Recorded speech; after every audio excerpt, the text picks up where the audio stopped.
Hey, welcome everyone. The live stream will be starting in about 10 minutes.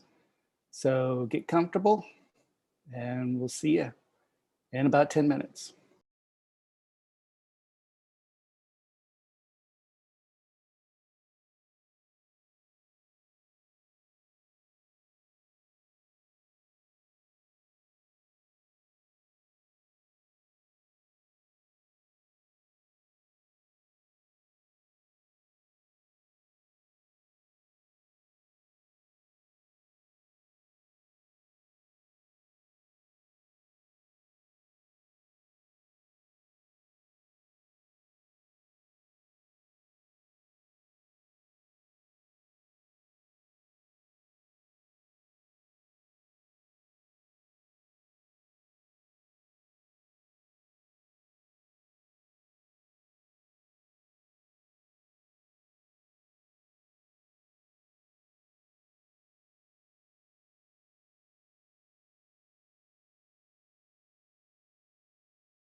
You will be amazing like always.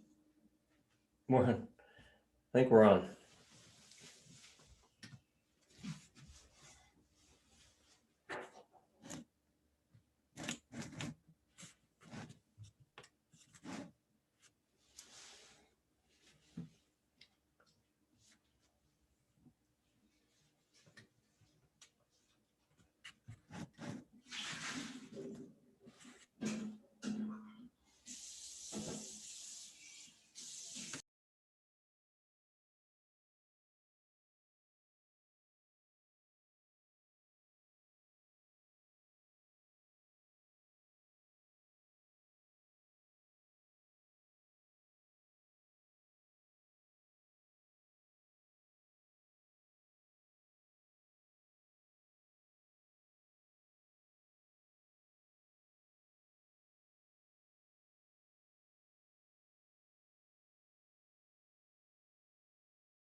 Hey, Nan, are you there?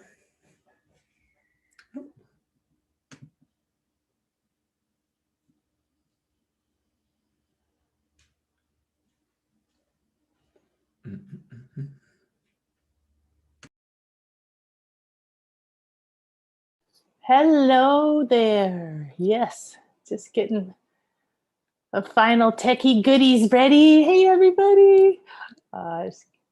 We're going to start in just a minute now. And we're already streaming live on YouTube. So, hi, YouTube. Hello there.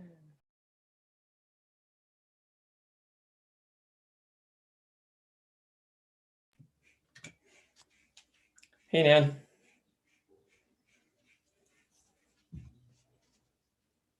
Hello there. I can hear myself on YouTube. Could you hear that, Rhys?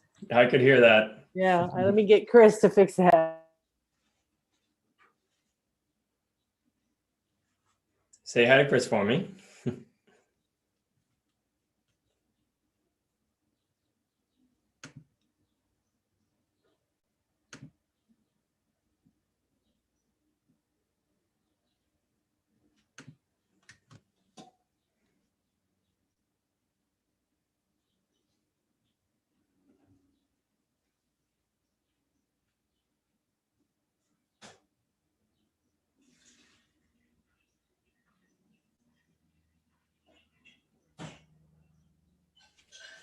Okay, so we're going to try again. We're not recording yet, but so we're going to see there's a lag when you live stream on YouTube. So the reason we heard my voice, briefly after. So I'm going to be quiet now. We're going to wait a second to see if we hear me or if Chris fixed it.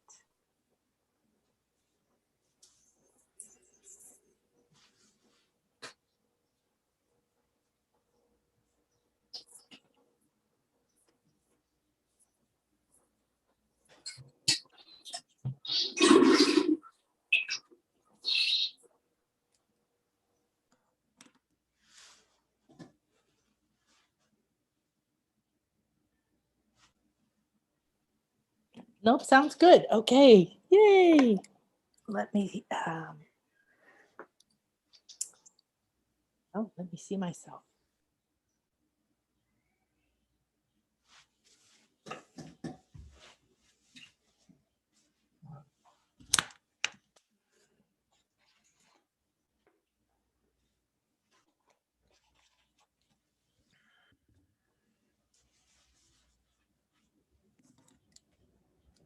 Okay. Hey, there I am. There you are. Yeah. All right, let's see what I look like. Can't really see myself. Can you see my friends here? Okay, good. All right, hi, Rhys. Hey, Nan. Okay, we're gonna get started.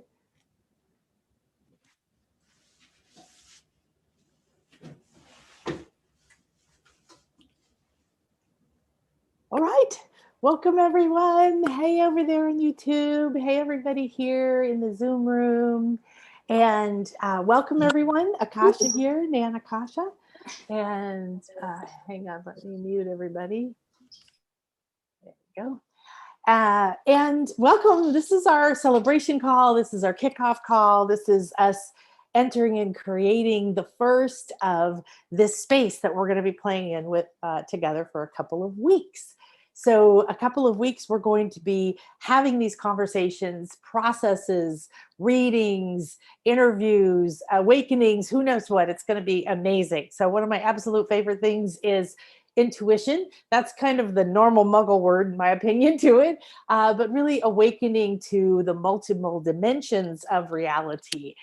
You know, you have a mind, you know, you have an emotional body, you can feel those, and we can see the air, but we can't touch it and quantify it, you know, in the way that we want. So we have many senses. In fact, we have 360 senses. So you can see that we haven't awakened a whole lot of those. And everybody's waking up now, whether they're aware of it or not, whether they're wading through the darkness, right, Rhys, like we probably both did way back in the day, 30 some years ago, you know, trying to figure out what's happening, what am I looking for, what is it called, how do I define it?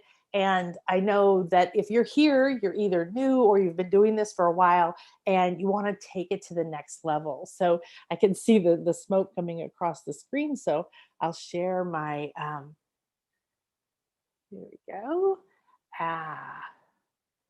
And this is Copal. So this is cleansing, clearing, and protecting us. So you can breathe that in if you'd like. I also have some Palo Santo here.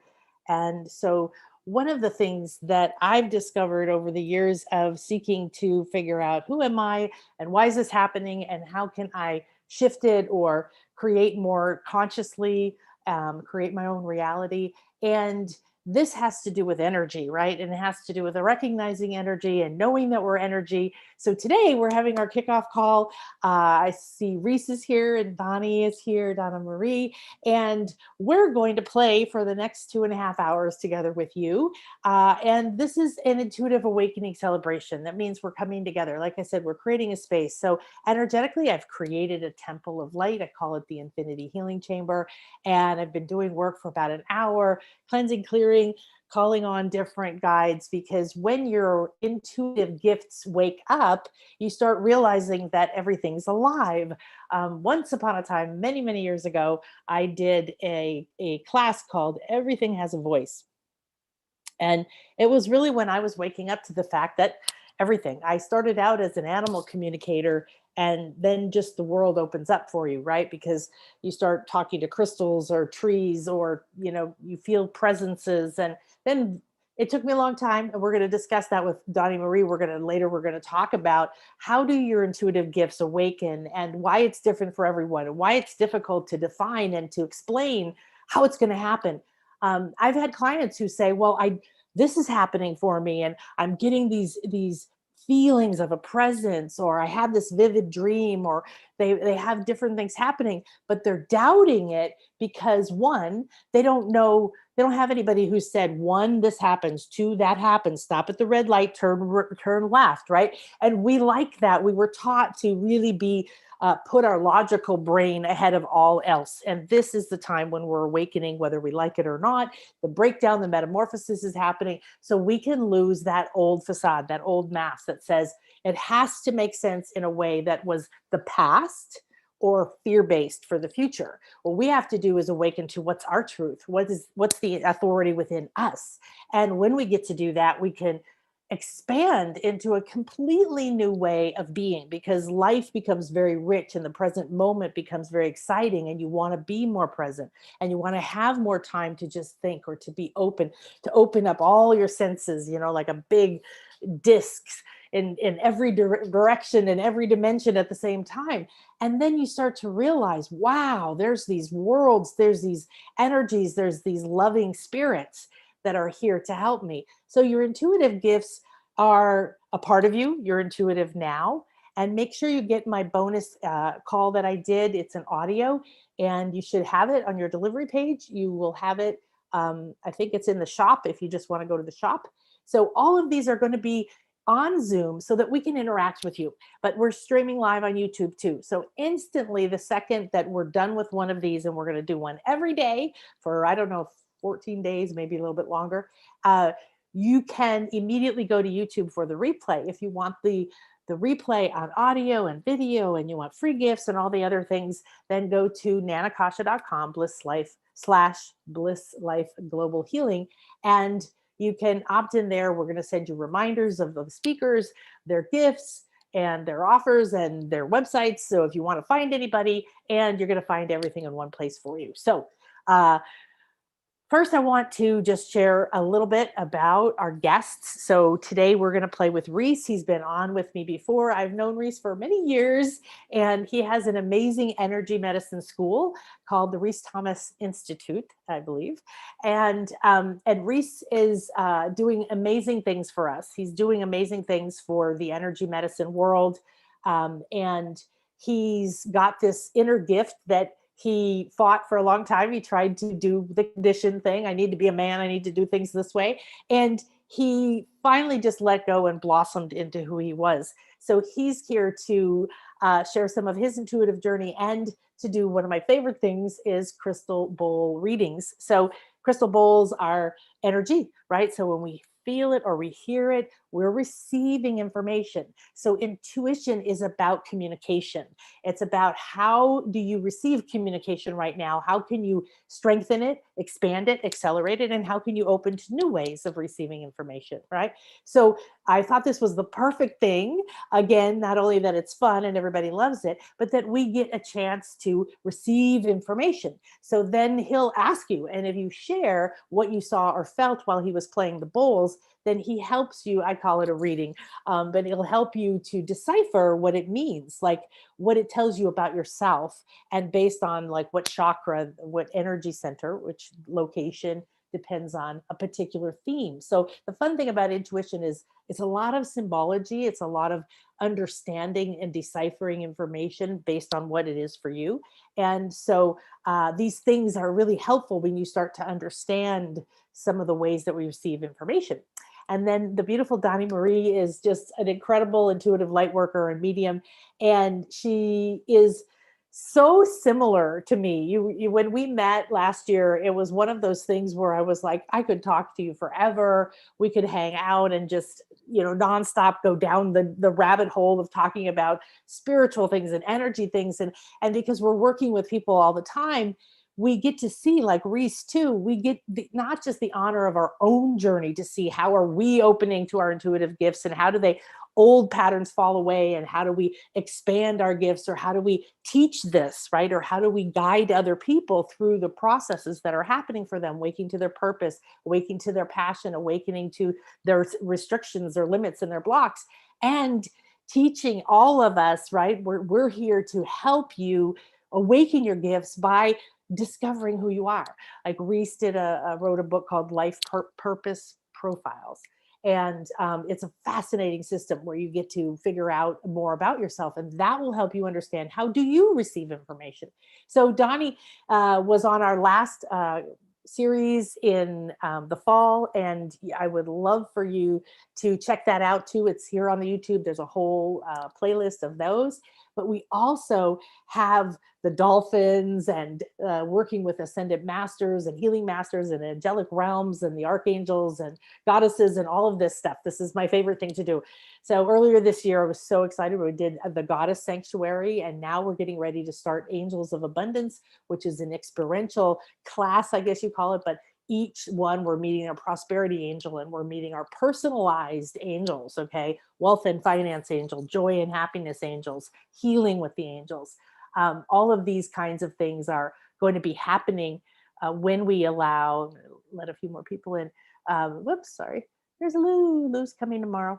And so this is the fun part is one of the reasons I love when Donna and I talk, because it's like we can be like, oh, and this is happening, I know, and this is happening. And we sort of weave the story together of what's happening around the world. So I know Rhys has this experience too, because he has all these students that he's teaching and he gets to teach them around the world. And what an amazing time it is right now that we can be supported this way. So make sure that throughout the whole series that you check out all the speakers and that you go get their free gifts if they give them, or see what else they do. I mean, many people have YouTube channels as well. And I know Donna-Marie does a monthly satsang where she just creates space and she draws things in, and she's extremely intuitive. So I thought this was going to be fun, and she was really excited to chat and to talk about that. And then she's going to do Q&A or readings or whatever you want to call it, interactive with you. So if you want to do that,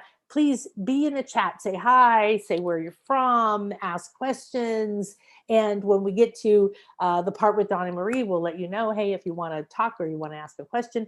And if you're on YouTube, go ahead and put something in the comments too, because I can't see it, but my beautiful assistant, Donna, another Donna, she is going to be copying those comments or questions on over here for us. Okay.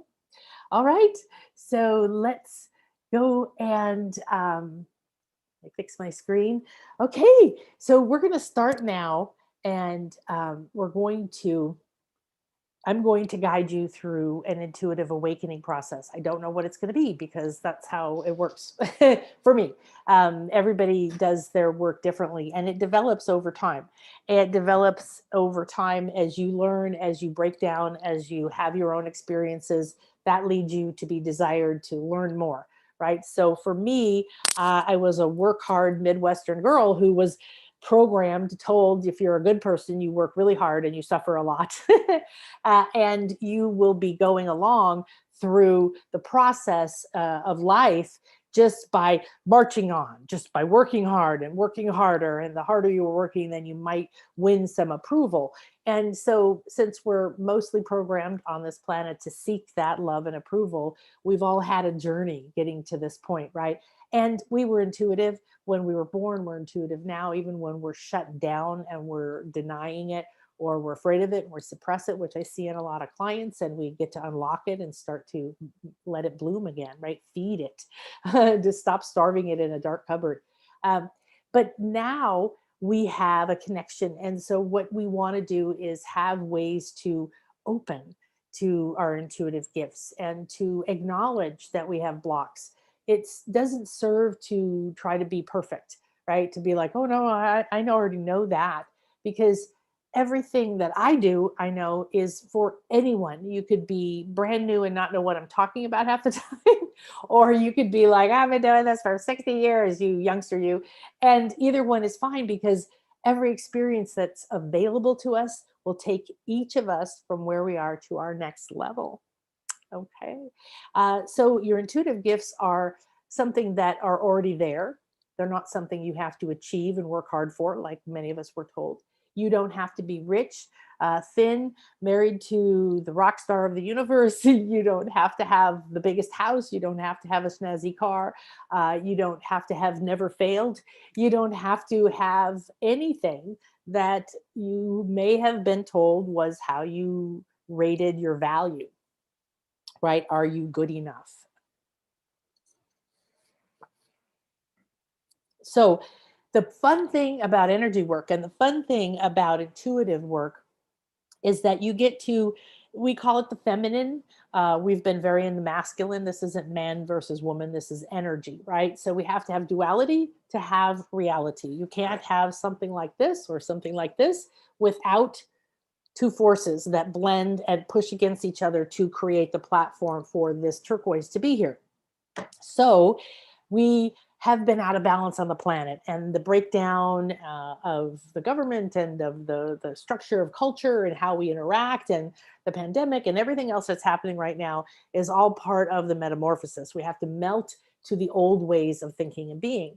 And when you awaken, when you just let go and you stop trying to analyze it with your brain and make it happen with your hard work, you start to trust that there is this other side of you.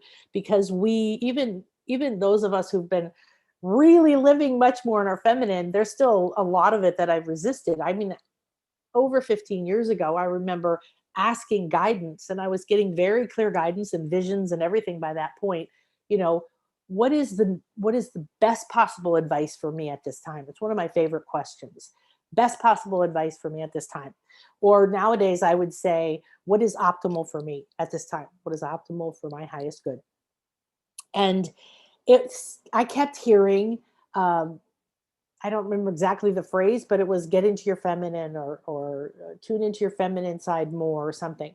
So I'd be like, well, I'm kind of feminine, but but I can still see 15 years later, as much as other parts of my intuitive gifts have expanded, especially last year when I had my death bee sting shaman thing. After that, you just come back differently. You know, if you've had a near-death experience or anything like that, these are breakdowns that are not things we seek out, yet they do often quantum leap us in our gifts, in our abilities, and they break down barriers. Like you didn't believe it before and now you see it, right? If I used to just think, why can't people who have panic attacks just get control of themselves? And then I started having panic attacks and I went, oh gosh, now I understand, right? So there's realms and realms within realms, and you communicate with them differently from anyone else. You have already awakened certain gifts, and you have gifts that are buried, and you have gifts that haven't awakened, but they're already here. So what I call your light body, what I mean by that is all of your bodies, every light structure that makes up you as an individual and you as a soul. Okay, so you're a part of a bigger soul, which is a part of source energy, which is everything. So you are infinite, you are source, everything's made out of the same energy. We're all the same.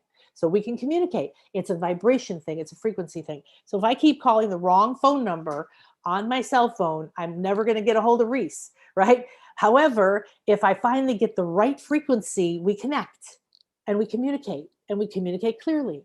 Sometimes there's static on the line. That's not clear communication. Sometimes you can't hear anything. The screen is black, right? So these are really good analogies for how you connect intuitively, because it is about receiving. I want you to also notice something else as we go. So I want you to relax. If you can lay down or sit, make sure you're comfortable, make sure you can close your eyes, and you're going to be walking through about a 10-minute, maybe 15-minute, but process where I'm going to take you deep. That's just what I do. Okay. You just have to accept who you are and go with it. Okay. That's part of, you're a piece of the puzzle, just like me. And I had to finally let go of trying to compare and figure out and be something else, and just be who I am, and then just be really rocking awesome at it and have fun with it. Okay. So I give you permission right now to relax, to let go, to let the outside world fade away, to fully enter this infinity healing chamber. I'm going to walk you into it, meaning just let you become aware of it. So you'll notice that I'm a homeopathic doctor. I'm a master hypnotherapist. I have about 40 certified healing things. I founded a Light Body School. I've created hundreds and hundreds and hundreds of online programs, and I'm just in constant motion. I'm always moving forward, following what my heart is saying. And I use what I'm interested in the moment, or what I notice is a theme, to be what comes forward. So as I say things, I'm doing energy work with you. We've already been doing energy work with you. The minute you came on the call, you literally entered this sacred space. So I will walk you into that, but I want to invite you to begin to relax. One of the keys to awakening your intuitive gifts is to let go of thinking about what's coming next, thinking about what happened in the morning, worrying about anything else that's been focusing, that's been drawing a lot of your attention in your life, and being fully present here. This is one of the secrets to not only a fulfilling and really joyful life, but a rich life, a life that's so rich because everything's only in the moment anyway. So more you come into the moment, the more you're going to awaken your senses. You're going to relax and tune into those senses. And I'm going to be using breath. I have some nice little sound tools. And as we expand, because as we all enter this space consciously and you allow yourself to rise up to infinity, what does that mean? It's a kind of a 0 point. It's a between the world space.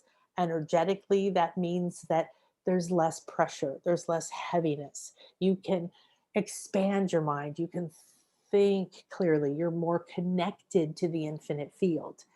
So the way that I structure my space when I do healings or classes, and I teach this all in Light Body School, is you have the opportunity to tune into the energies. So as you see them and imagine them, they become more tangible to you. All right. That visualization is years ago, I had a mentor tell me visualization is kindergarten. You guys got to get on the stick here. Everybody needs to be practicing visualization all the time because it's just the first doorway. From there, all kinds of things can happen. Now I get movies, and things start coming in when I do sessions with clients. It's not like, okay, we're going to ask to connect and wait. It's like things are showing up.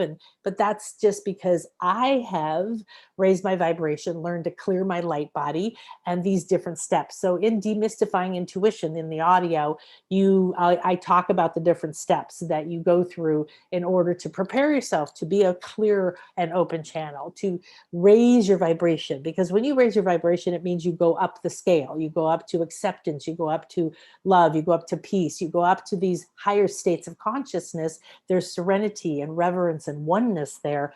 And when you have a higher vibration, now your cell phone connection can happen to your angels, to though this is one of my number one guides, was an Egyptian god, but he's manifested many times to bring civilization and this information. This is Kuan Yin over here. She's a bodhisattva. She holds the pains of the world and brings compassion. So, and she's staying until we all become intuitive.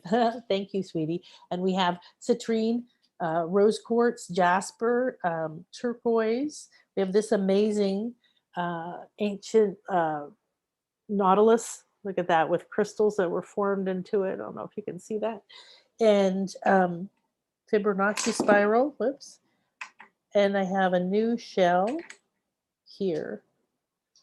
And I love this because so I see the spiral, the infinite spiral. So all life unfolds in the same way.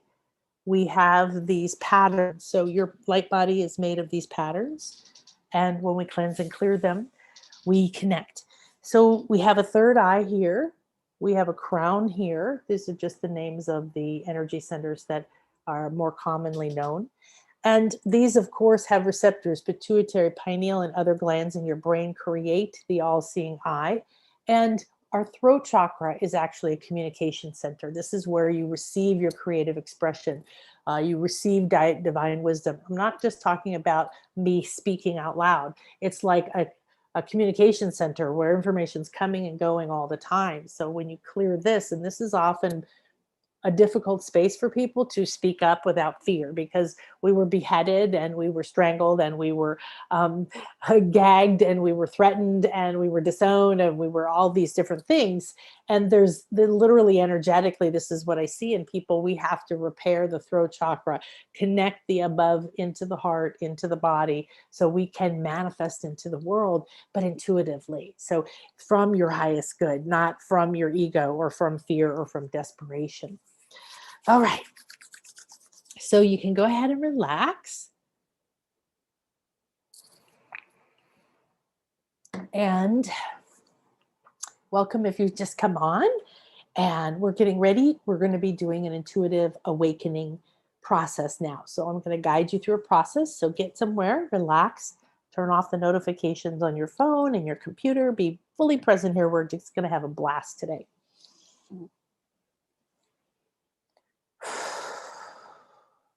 All right.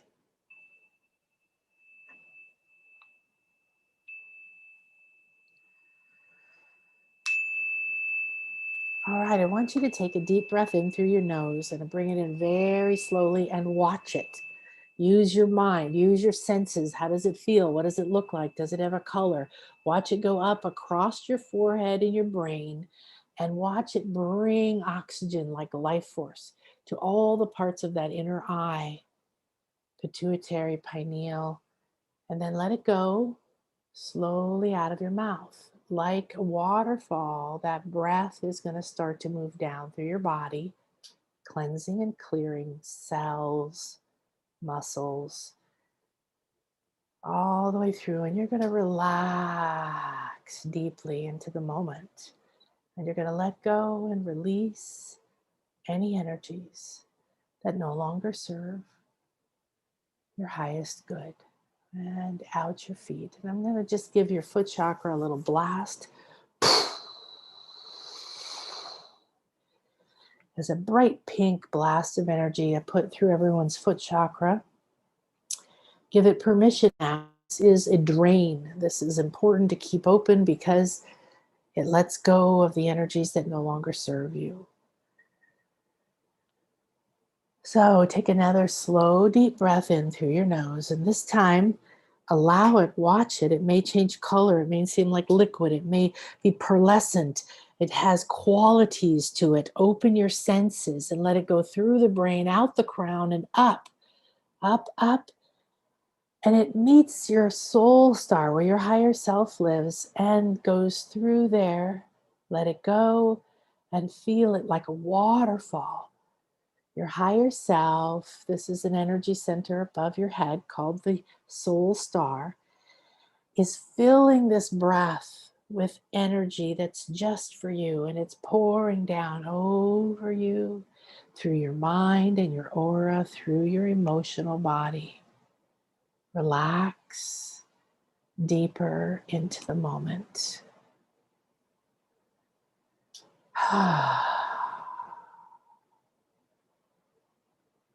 Now, I'm simply going to be silent, and I want you to ask in your heart, I'm ready and willing to awaken my intuitive gifts, to open my senses to the next level that is optimal for me at this time. And now just watch. Feel yourself as if you're standing in your heart, looking out at your cells and your body and your aura and your mind and your emotional field and this vast universe of who you are.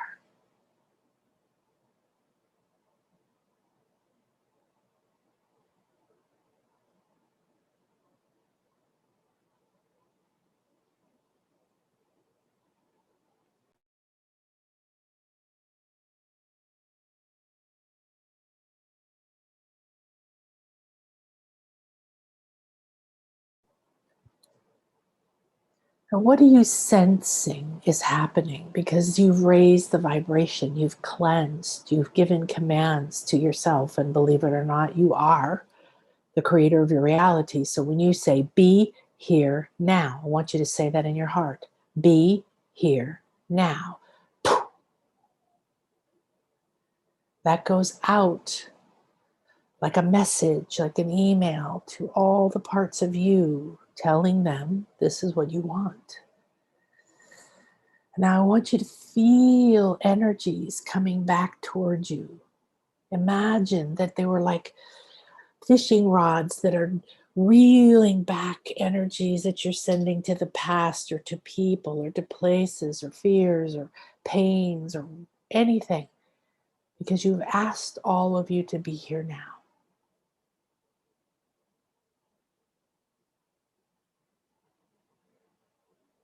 What does it sense? How do you feel? Is there heat or tingling? This is all communication. Give it all respect. Do you see colors? Do you feel pulsing? Are you getting visions?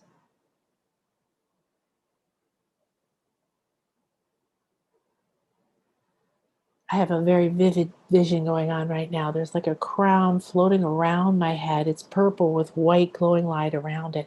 And then this beautiful purple kind of sky, sort of like our logo for this show. But then there's these streams that look like when you blow a little children's horn and the little thing goes out. So energy, say in your heart, I am open and receptive to my highest good, to clear communication with my purpose, my guides, and that which is optimal for me at this time.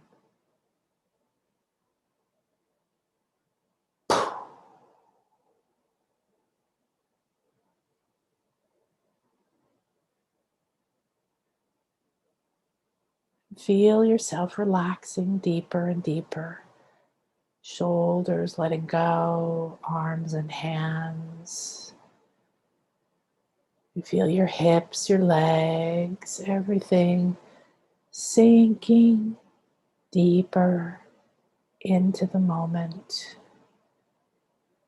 into your heart and your truth. And above and below you, there's a cone of gold and silver light. And the gold and silver rays of creation shine down on you, creating this infinity healing temple. You're wrapped in the all-seeing eye. Allow your senses to open to that now. What does that feel like to you? What does it look like? Do you get an image? Do you feel like you're in a space? It's like an eye shape of energy around you that creates absolute clarity and connection to any time, space, dimension, or life, to any energy, guide, or reality, and to the infinite field, the infinite potential.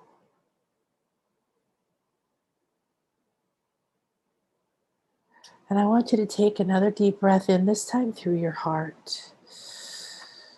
And feel it filling your heart, and say in your heart, I accept that I am an intuitive being with gifts, and I'm ready to awaken them and receive. And let that breath go.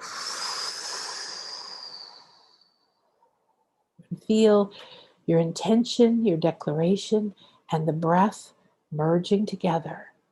And the breath going out in waves and ripples from you, carrying that intention. It's carrying this new message, these new codes, this new intention to the DNA in your body, in your mind, in your emotions. Pulse expand, pulse expand, pulse expand. Your cells begin to release their memories and take on this new intention. You feel your blood, your bones, your muscles, your electrical system, your nerves, your brain, your hair, your skin, your eyes, everything. It's shifting and changing.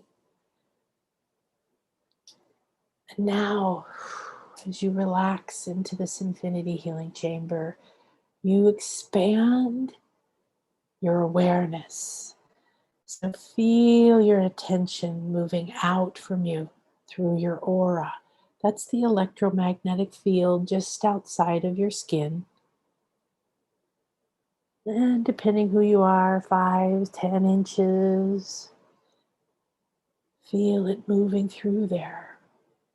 What does your aura look like? What does this electromagnetic field around you now that it's cleansed and tingling and moving and realigning to your intention to remember and awaken your intuitive gifts? See if you can sense or see. Are there colors? Is it still? Is it moving or pulsing? And now that intention that you're ready and willing and open and receptive, that you accept your intuitive gifts now and you align to your highest good, to your true divine path, plan, and purpose. And you're ready to accept the tools that you pre-programmed on this fully funded mission. It spans through your emotional field, dense and heavy and full of memories. Allow this intention to give permission for the old to release. The heavy vows and contracts, the knots in your karma, the beliefs, habits, thoughts, feelings. Relax. Feel this wave, this intention, and this breath moving through your emotional field. See it, sense it. Does it look like scrubbing bubbles? Is it sweeping? Is it vacuuming? Is it just a wave washing things away like the ocean? What is happening in your field?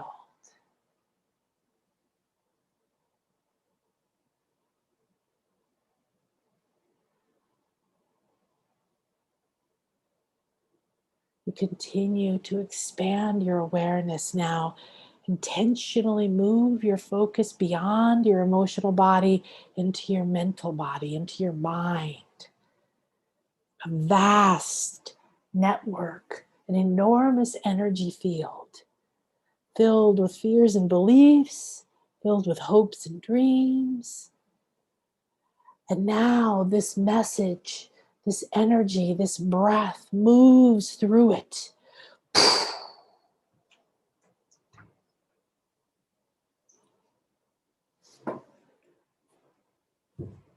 I'm not on.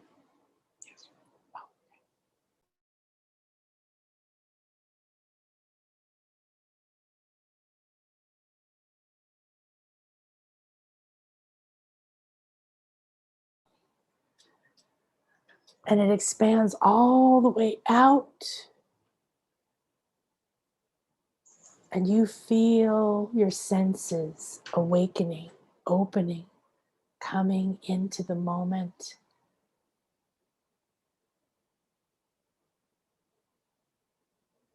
Now relax as we go to Rhys, who's going to take us on a journey with his crystal bowls.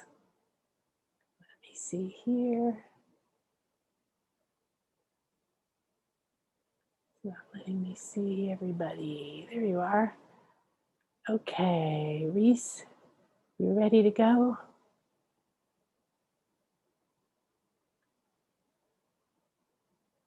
There we go. Okay, everybody's open and ready for you. Hey, Nan, that was beautiful. All right, so start my video. I guess I've got all that going on there. Hey, everybody. Well, we'll give you a minute to come back. And so I'm just going to play. I don't know if any of you have experienced crystal bowls before, but it's likely if you're one of Nan's followers that that you've experienced a lot of different methods of attaining greater inner wisdom and awareness. But the reason I use crystal bowls is because the body is 99% crystal. Water is a liquid crystal, and bones and muscles, everything is crystalline. And so when a crystal bowl sounds, rather than say a metal bowl or music, sound, of course, is what our field is made of. It's higher vibrations, and we get a lot of information from these higher vibrations. Every wave that goes through us, by us, around us, or we send out has information in it. And the higher frequencies have more information. The lower frequencies, like the density of your body, have less. But each of those frequencies that we live in are waves. And if you think about our waves go through our bodies are mostly crystal, almost all crystal. And so the waves that we can relate to, the higher information, are crystalline in structure. And so this is why I use crystal bowls and what we're going to be doing here today.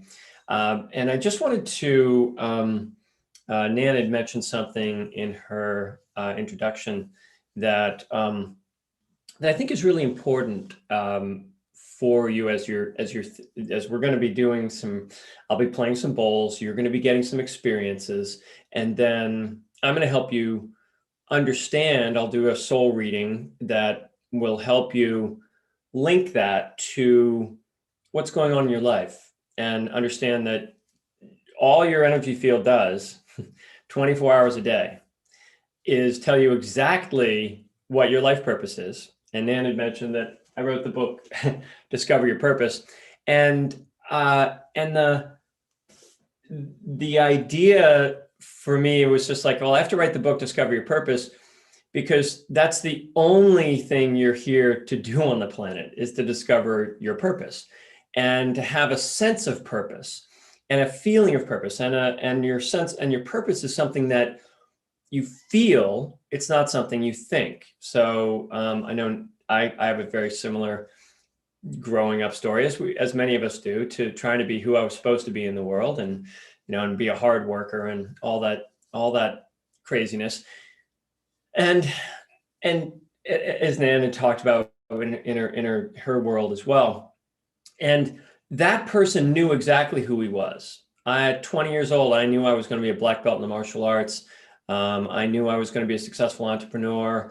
I knew I was going to make good money. I knew I was going to have a family. I knew I was going to have a house in the suburbs. I knew all these things, and I knew I was going to be a public speaker, and so I did all those things, and I accomplished all those things. And none of those things made me happy. All of those things led to sort of a sense of something really missing in my 30s, which is the foundation of spiritual work, right? That's the first step in spiritual work, is discontent. And that feeling like there's something missing. What did I miss? How is getting everything I always wanted not going to make me happy, and not making me happy, and making me actually feel like I'm embarrassed to even say I'm not happy about my life, because my life was good. Everybody else would, when you look at it from the outside, but from the inside out, my life felt empty. It felt unfulfilled, even though there were a lot of things that fulfilled me in little ways, but the deeper heart-centered fulfillment wasn't there. And because I had been thinking my way through my life, I'd been using my mind and the external world as my sort of way I was gonna right myself, find myself. And so I want to just ask all of you a question before we start this, before we do the bowls, is who do you give authority to? Who's got the real authority in your life? You want to ask yourself that question pretty regularly. It's a good idea. So if you had, let's say you were, what have you got? You got a cold. Okay, you got a cold, or you got something that's, a skin rash or something. And now Nan's your go-to, right? She's your spiritual guide. She's one of the people that you give authority to. And if she said, okay, you do this meditation, you'll get rid of that rash in an hour, the chances are that you would give her that authority, and that would be the placebo. And your body would do what she told you to do, and you would have this belief inside of you that you're bigger than that rash. Now, the question is, if she said you could also move to Japan and ditch your partner that's not good for you, and she could tell you all that, and you'd be like, yeah, I don't give you that much authority in my life. So where do you draw the line? And I just want to, I run an energy medicine school, and so I think a lot about this stuff. And one of the things that I study and look for is information about how people actually do heal. And interestingly, there's all kinds of information out there about the placebo effect, even though nobody talks about it. Because every drug that you've ever taken has had to go through a process of a double-blind experiment where the drug is given and said, this drug will heal your pancreatitis, or your, whatever it happens, your pain, your Alzheimer's. This is going to do this for you. And then half the group, so 50 people get that, and 50 people get a sugar pill. And what's interesting is that for the last, I think, 40, 50 years, they've been forcing the pharmaceutical companies to do this. 30 to 60% of those people that got the sugar pill healed better than the ones that took the medication. 30 to 60% of kidney disease, of some serious things, you know, of shingles, of you name it, whatever the drug was for.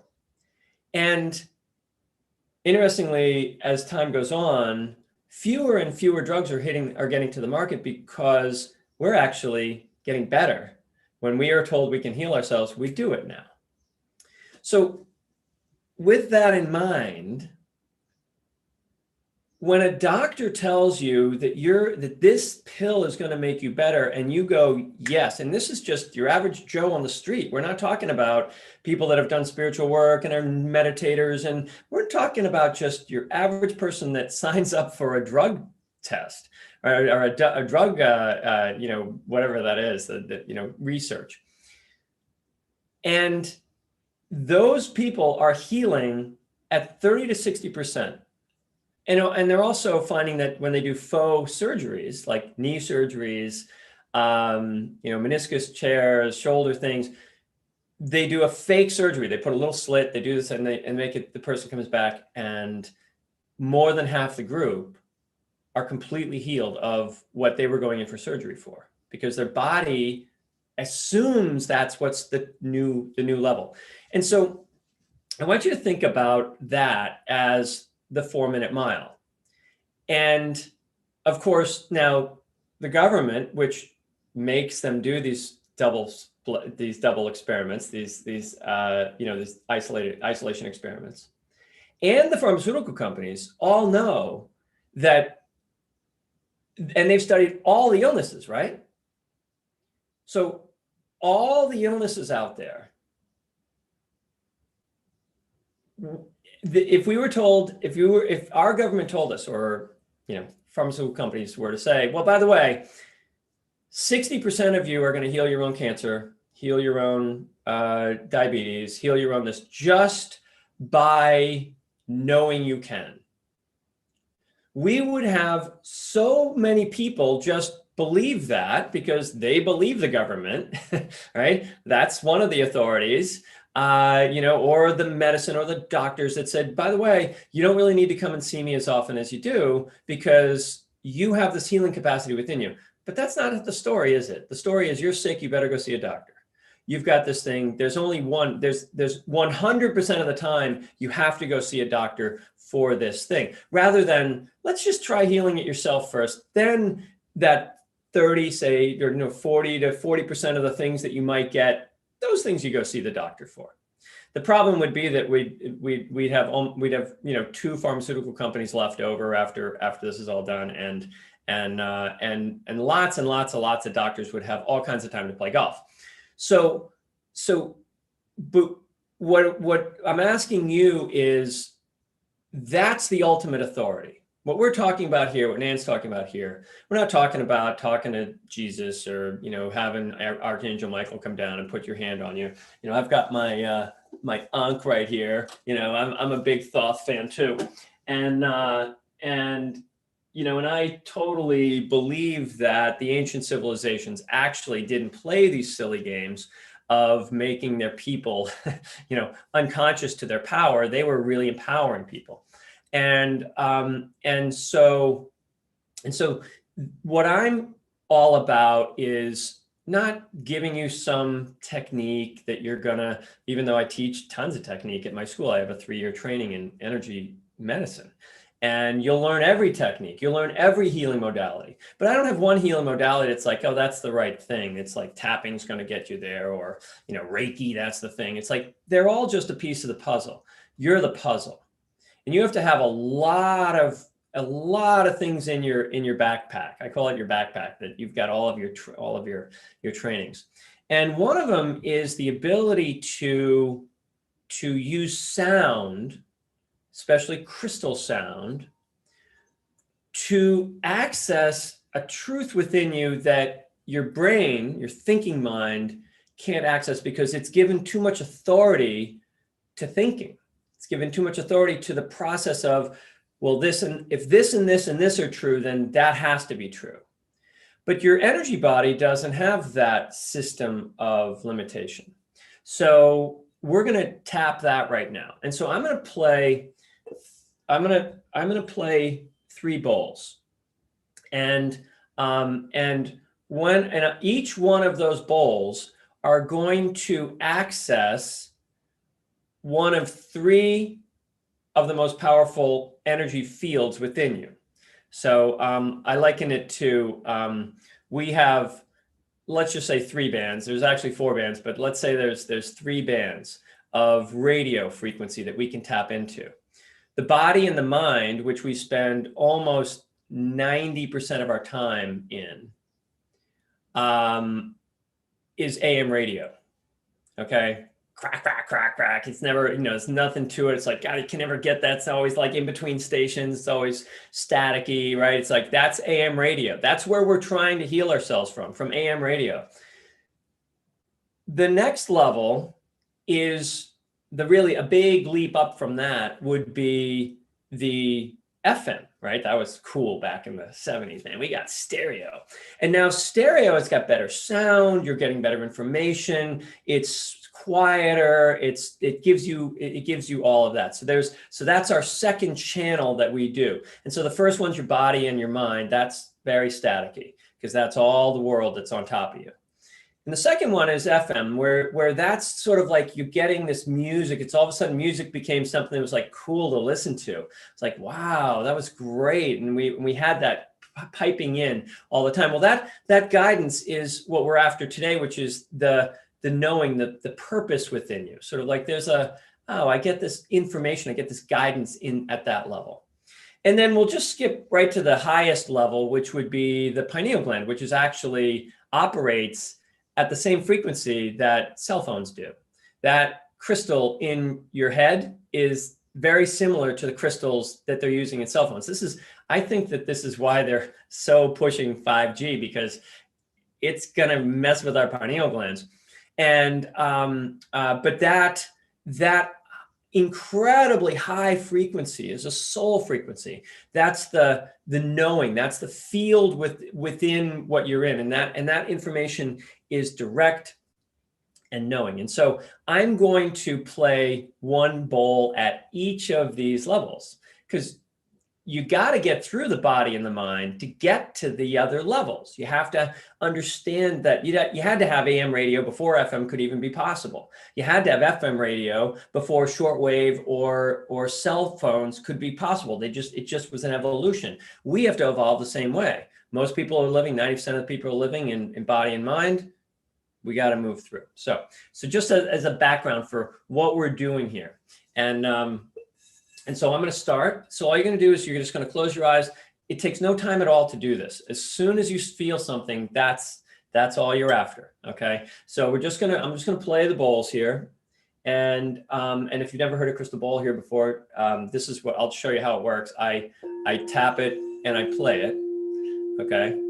And you relax. And so you can just close your eyes, and when this vibration, this sine wave that comes from the crystal comes through your crystal, and just think about your body as a liquid crystal, and all the light you shine is just shining through a crystal. When someone says, "Oh, I've attained my light body," well, that's just, you've just cleared your crystal so that light just shines out from inside rather than the light bouncing off of you like a rock. Okay, so this is the goal. We want to get some of that light to shine out of you, and you'll feel it when it comes through.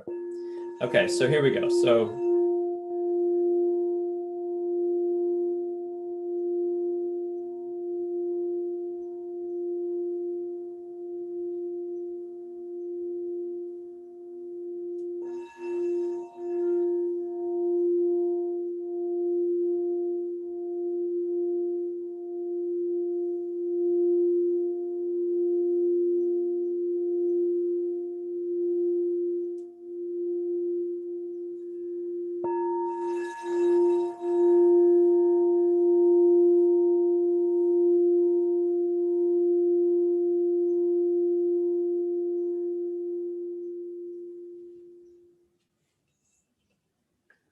Okay, so you can keep your eyes closed and just notice what happened when that sound, that vibration entered your ears, maybe went through your body.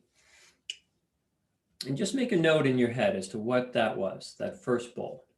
Now I'm going to play a second bowl.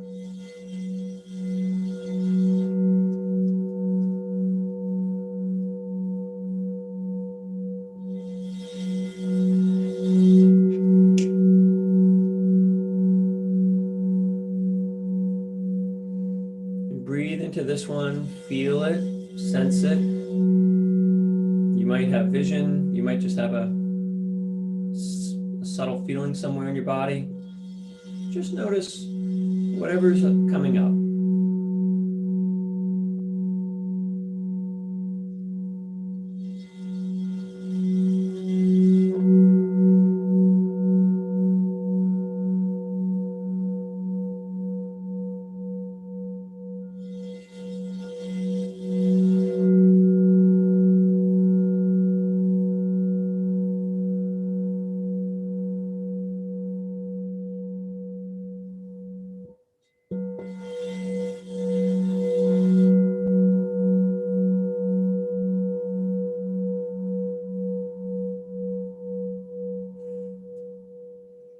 Keep breathing into that.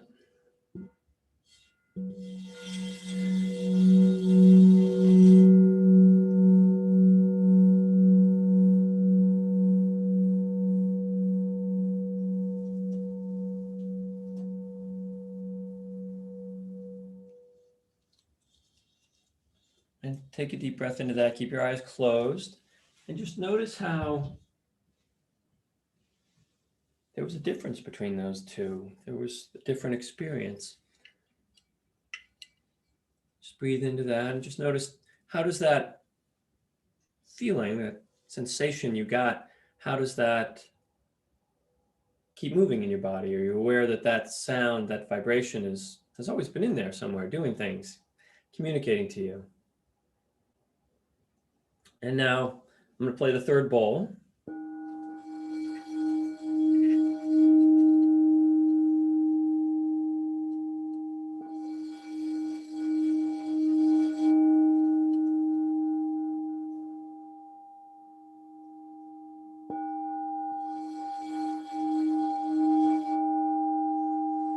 And again, just breathe into that, relax your body, close your eyes.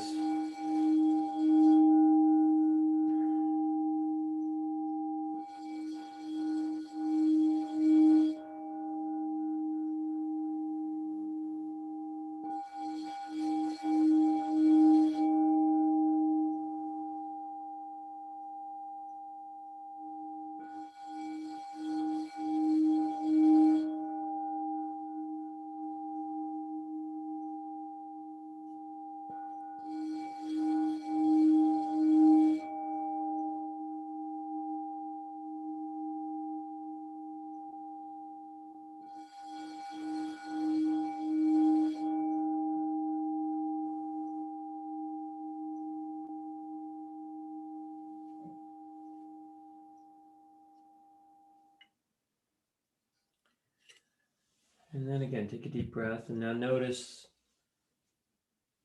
what that one created in your system or brought your attention to.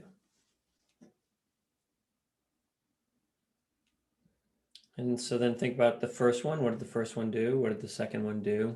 What did the third one do? And go ahead and type into the chat what each of those tones did.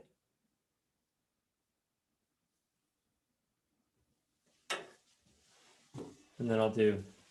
Okay, wow, that was awesome.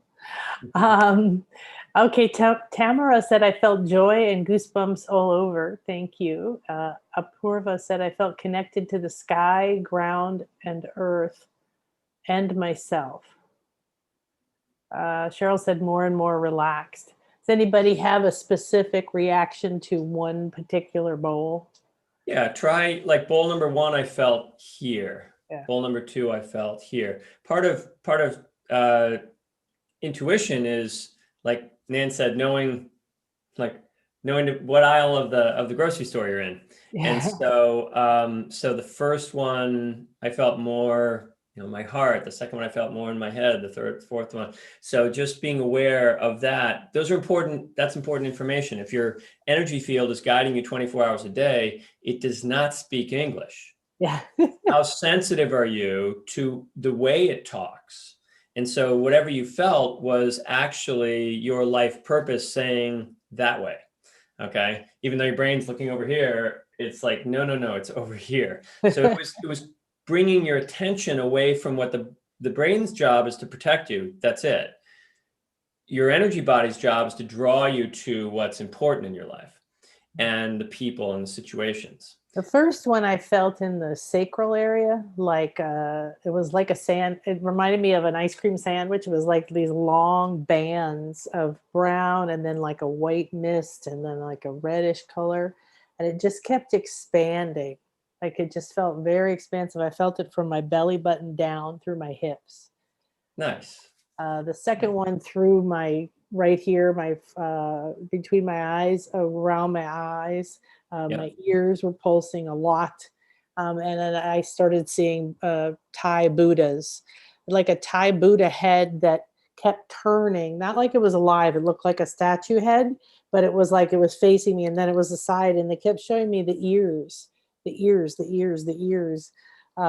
then the third one was for me in the heart center. It was just expanding and white. And there was something else I forget. Oh, like a treasure chest kind of thing, feeling like an opening, like, look what's here. Nice. So the first one was the heart bowl. And that's where you're spiritually expanding your ground for people, right? So it wasn't like the groundedness, it was I kind of create this open field for people.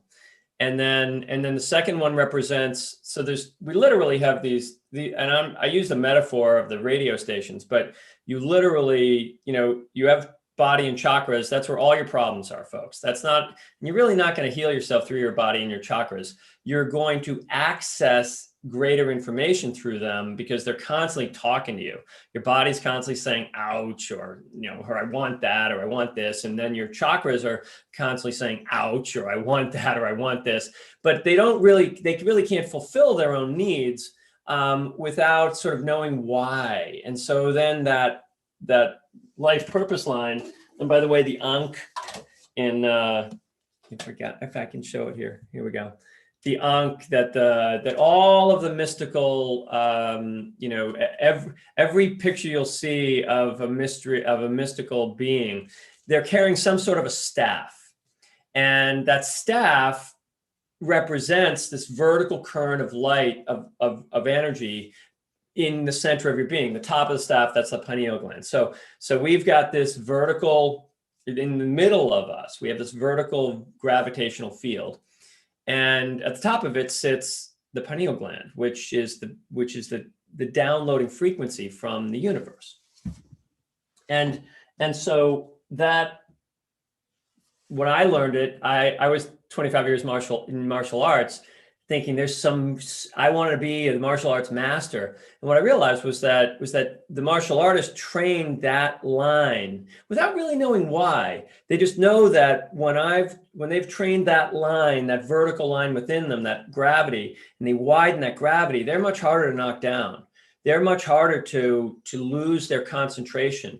They can get beaten in a fight. It's not personal. It's the impersonal level of creation that they access. So they're much more focused and they have much more attention on what counts.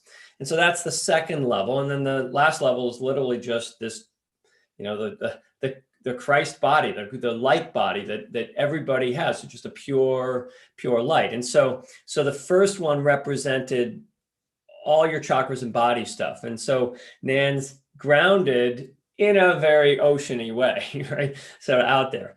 And then the second one for you was the eyes. So that second one, that gravity line within you represents your psychic, and most importantly, the hearing. Yeah, it was very So- ear oriented. So it's very focused. You were brought to see your ears, so it's like you listen to the voices, you perceive that way. So sound, ultimately, when the transcendence is actually a sound, we shift our field to a higher sound. And so when we're just starting to hear it right now, it's like a high pitched ring. A lot of people say, I got tinnitus, and it's not tinnitus. It's your angels talking, and they talk at such a high frequency, and they can never get your attention. So they're constantly going, come on, and it just sounds like, because you haven't raised your field up to that level. You live down here at level at AM radio. And so that's where you're sort of like, oh yeah, that's where I get all my guidance. That's where I see. That's why I see the way I see. And then the last one is the soul, is that radiating light. And of course, it just comes right out through the heart. The heart is that doorway for you. So you really felt the soul quality is, I just love people. Yes. And by the way, folks, spirituality is not complicated. We make it complicated because there's so many ways to get at it. It's like a million ways. And I have a 3-year training plus grad program to teach you all of the ways to get there. But the reality is, once you get there, like the Buddha did, the Buddha tried everything before he finally became enlightened, right? But then it was like, oh, once you get it, once you realize you can run the 4-minute mile, once you realize you can live to be 200, and you see it and you embody it, it was like, oh, I always knew that. So spirituality trainings are to give you ways to think, open what you put attention on. And as you put more attention on the things that are real inside of you rather than the things that are fake on the outside of you, then you get more. So What was the second bowl? Which one? the second bowl would be the Ankh. It was that vertical. Oh, it was this one. Okay. Yeah. So that's the second one. The second one was where you're getting your guide. You're sort of like, why am I here? Yeah. First one is, what am I doing? Okay. What's happening? What am I dealing with? Second one is, and the second 2 levels are really the levels that you teach, I teach, very few people teach, which are taking people out of their chakras, out of this sort of the hurricane of life, right? So if you're in your brain, you're in the hurricane of your life. When you get to that martial arts level of that vertical, of the Ankh, of that energy, or into the soul level, that's the eye of the storm. And the eye of the storm you just watch everything going around. It's like, wow, this is so cool. Look at all this stuff. And I'm creating the hurricane that's called Rhys. Yeah. But I can only know it when I'm in the center. When I think, oh, I need to go get that thing all of a sudden I'm in it. Now I don't know I'm in it. I think the world's telling me what to do. I think that's what's going on. And so those other 2 levels are those inner peace levels that you need to attain, which you all actually just got. What you got when I played those bowls, even when it was the chakra bowl, that wisdom that Nan felt was like, that felt pretty good. That's that knowing on the inside, even the first level. So did anybody else type in, okay, 1, my crown, 2, my heart center, and 3, hands tingling. Okay, so very, very simply, I want to know what the crown was doing, but so Ashley said, so the first bowl represents the heart. Okay, you may find that it's safer to love spirit than people, but so seventh chakra is like, I love spirituality. I mean, you're here with Nan. Come on, of course you're gonna love. That's the world you love. And but it may be saying that's a safe zone, and you're getting guidance, because I mean basically that's what Reiki is. Reiki's opening the 7th chakra and the 4th chakra simultaneously. And when you open the 7th chakra, your heart will feel more unconditional love. So 2 things might be going on there. But the understanding that when I play a bowl, a heart bowl, say, and you feel it not in the heart, that's the chakra that needs to either take you there. If it felt great, it was like, oh my God, that's the feeling I have when I'm in love. the way I love God, the way I love spirit, the way I love that's love for me. Now, why can't I have that all the time? Well, you can. That was just the what I call a soul emotion. So second one, you got the life purpose in your heart. Interestingly, the heart was trying to open up the seventh chakra so you can have unconditional, because seventh chakra is where you get infinity, right? So then the fourth chakra is how you get unconditional. You can't have unconditional if the seventh chakra is closed. And most people walk around with a very closed seventh chakra because there's only so many things I can do. I definitely can't fly. I definitely can't make more money than this. I definitely can't. All the things that you can't do are keeping that seventh chakra closed. Even if you're thinking, boy, I'm always meditating. But if your belief systems are limited, your seventh chakra is closed. And therefore the seventh chakra being closed, the heart can't be open either, because they're a team, right? So if I'm not open to infinite possibility, how can I be open to unconditional? That's going to be a tough one. And so you got that, and then you realize my life purpose is my heart. I want to give from my heart. And then the third one is hands tingling. And for the soul so the third level is the soul. For the hands to be tingling hands is often that you're a healer in a way. There's something you need to lay your hands on. You like to, there's a reason that you got that tingling in your hands. Now, the question often for me is, was it tingling like vibrating, like boof, boof, boof, tingling like that? Or was it tingling like they're like tingling like they're falling asleep? Like they've got the pins and needles. So those are, each one of those can be different. But if you're getting sort of pulsing in your hands, that from the soul out, your willingness to get your hands dirty in relationship, which was as we started out, so that was this was the progression. As we start out, it may be safer to be with Jesus, maybe safer to be in God. We got it to going on, but all these crazy people, I'm not so sure about. At some point, that path has got to lead back to, you've got to get your hands into the world. So I would say that's a little bit there. Okay, so one kind of called me home. Okay, so the heart called you home. So that's nice. That's his Renata. Two, like waves all over my body, like a leaf on the wind, hearing more of everything. Yeah. So the second one, so your purpose in life, so that represents that your gravity that you pull to you, has much more to do with the ocean, with the feminine, with the sort of flowing with life. And then the third one spoke to my heart, like if my soul is side by side with my heart. That's great. That's what this bowl does. Okay. That's what when that bowl plays, whatever you experience, when Nan experienced it, she experienced her heart opening up, and connecting out, so the idea that the heart is like the doorway for the soul to make it into the world. Okay, so the soul, if you picture these levels, there's the chakras out here, and then inside there's this gravity line that's your torus field, right? That's the second level. Okay, and that's inside of this physical body, and it's creating it.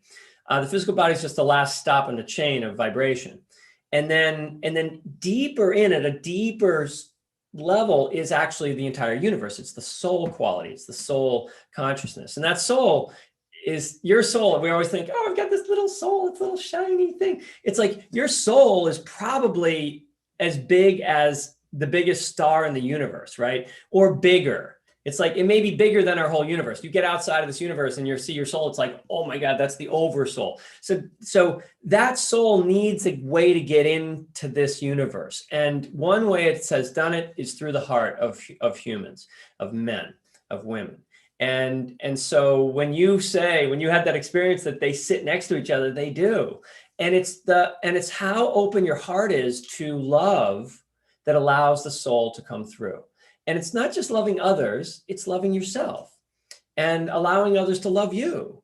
So love is this sort of three-pronged staff, right? I have to love me, and and I have to love you, and then I have to let you love me. Those are all the pieces, and we get all mixed up in that. It's like the narcissist loves themselves and nobody else.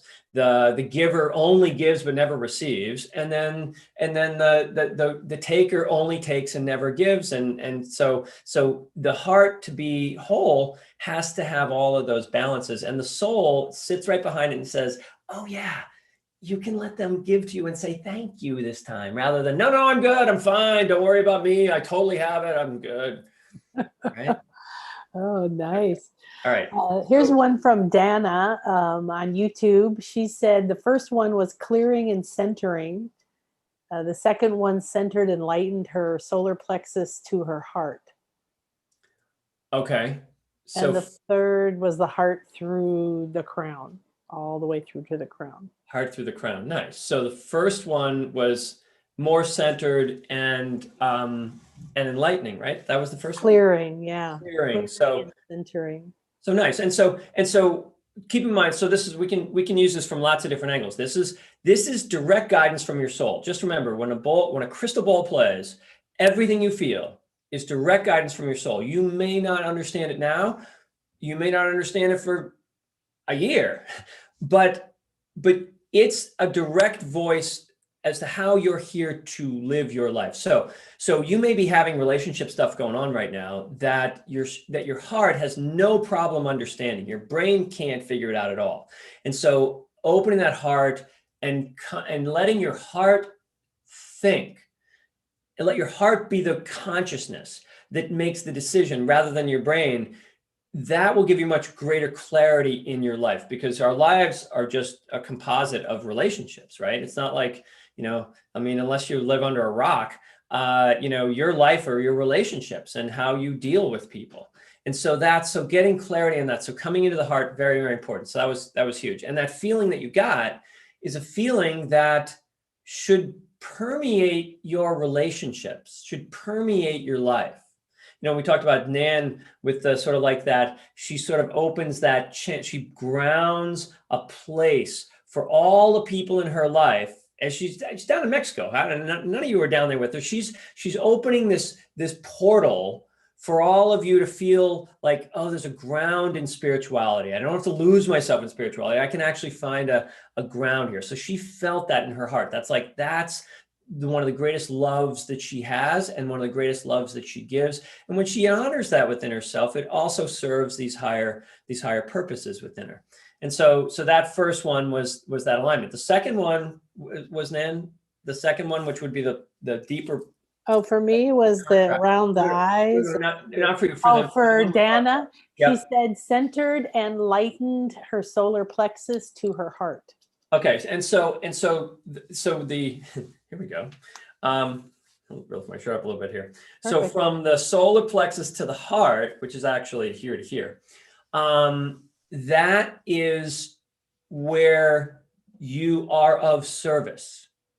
Okay, when my heart is locked with my third chakra, I am here to give service, to die for a cause, to do what my heart tells me. My heart's calling tells me this is what I do. And you will feel the most fulfilled when you are giving, if that's there. And so again, if you all think about what you experienced, sometimes you'll feel pain too. So we want to get some of those, because that's where you're blocking it. But when you have a really nice feeling, like it's like, oh God, that felt so good. And then you realize, oh, that's the feeling of when I caretake someone, when I love my grandmother, my friend, I volunteer at the hospital, I do healing work on somebody. I love to be of heart service in the world. So that's what and when those two are together, sometimes they're blocked together and it's painful. And that means you're giving too much. There's no you in that giving. It's just, I give, and it's not actually loving me. It's loving, I'm giving that out.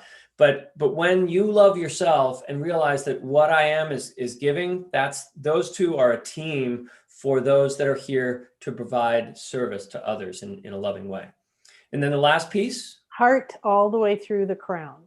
heart all the way through the crown. Okay, and so then and someone who's going to be that compassionate, that giving, that open to others is going to actually find spirit through the heart. Okay, we talked about Reiki, we talked about how that connection, but with the other two, it's sort of a reminder that, oh, I don't need to go meditate.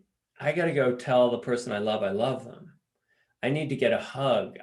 So when that heart, when you come into relationship in that loving way, that's your God. That's what it is. So in the eyes of another person, you can perceive that level of divinity just by, saying, hey, can I help you with your bag? Hey, can I, come on over. Let's have lunch together. Let's do something. Let's connect. So hopefully that helps.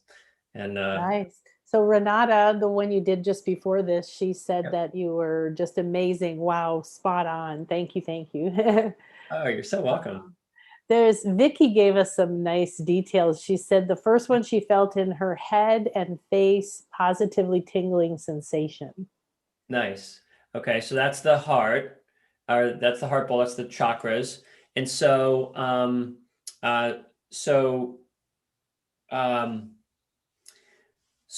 I'd say, Vicky, how often in relationships do you smile when you don't mean to? So it's because a lot of times we love with how we talk to people, and it's like, and it very, very well could be saying, you have this way of seeing and perceiving love and sharing and being loving with just your look. It's like some people, you just look at their face and you're like, oh my God, that person's so loving. And that may be the issue, but I chances are, since I had the other way around, I grew up, and if you're a smiley boy, things are good, right? And it's like, ding, I'm happy. I'm so happy to be here. And of course that doesn't always work. And it ends up leading to running emotions that aren't actually in the present moment, because your face, you present your relationships through your face and your brain, and you're thinking your way through them. So both of those could be things that are coming up. But you got positively tingling sensation. So it was positive tingling. So that's probably that there's like this radiance that when you smile and you love and your eyes sort of connect with others, so love comes through this relationship you're having with them, this connection you have in the upper chakras as well. 2, I felt in my belly like excitement, but then I felt pain in my shoulders and back and grief. Okay, so the second one, Couldn't breathe. and grief, right? Back. And she couldn't breathe. Oh, and couldn't breathe. So that's that. So that's good. So this is really good. I'm glad that somebody talked about this, because remember, what your body's going to tell you exactly how you are either accessing this quality of your consciousness, or it'll tell you how to do it, right? So it's or how you're blocking it. So it's how am I going to access this? Oh, so the first one was I felt excited, and when you're excited, right? You have this, we've got all this energy in your head, right? We already got that tingling. The heart was up here, and now you've got this enthusiasm that right in the third chakra. So doing anything, okay, that's with the belly. So coming into the belly, and it's excitement. But then the fear of doing what you really want to do. Okay. And shoulders are where you carry other people's burdens. And the back of the heart is where you're trying to protect people.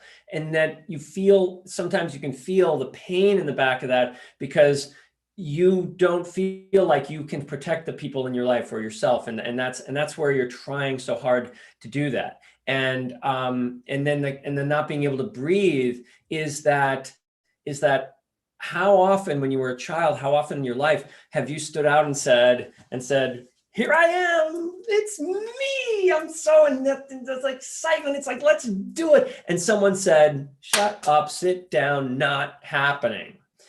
Okay. And that grief of the loss of this inner child within you, and it can also be that you could have also recently lost somebody that you were hoping to help more.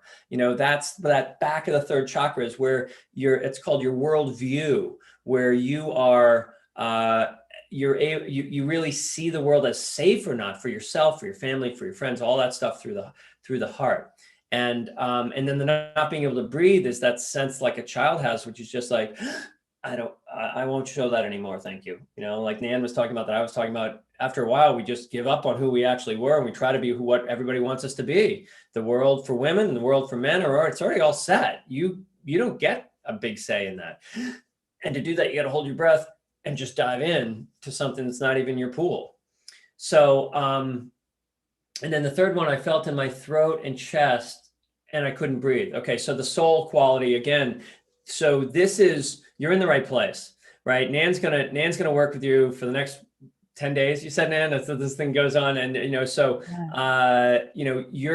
you're going to access that breath inside of you. The breath is life. The universe is breathing you. We have this illusion that somehow we're breathing and the universe is out there. The breath of the soul is life itself. And when you had to hold back against that, when that bowl is painful, it meant that there's probably something very sensitive and deep within you that was just walked on and not allowed. And that when you have to hold your breath around your soul quality, you need a safe place, the permission. It's like, who do you give authority to? Let's give Nan the authority to say, you're awesome. You have a beautiful soul and you have a beautiful purpose in life. And a lot of people aren't going to understand it. And that's just the way life is. But we're going to understand it. We're your friends, and we're going to build a community for you that you can start by realizing, oh, there are people that understand me. There are people that get this sensitivity in me, this fear inside of me that is totally unkind. You weren't feeling that before I played the bowls, So now all of a sudden I play the soul bowl and you're like, oh my God, don't show it. Ah!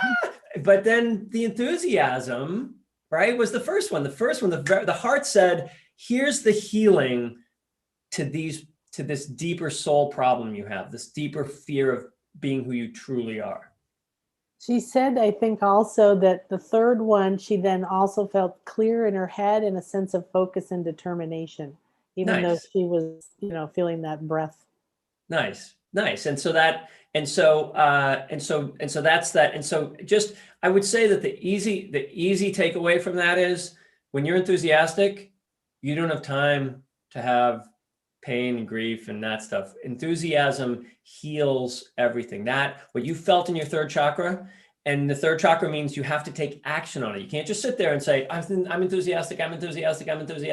Enthusiasm is an action. It's something you have to do. And it may mean, I don't know what you love to do, play tennis, go for walks, go swimming, shovel snow. I don't know where you live, but whatever it is, do it with gusto.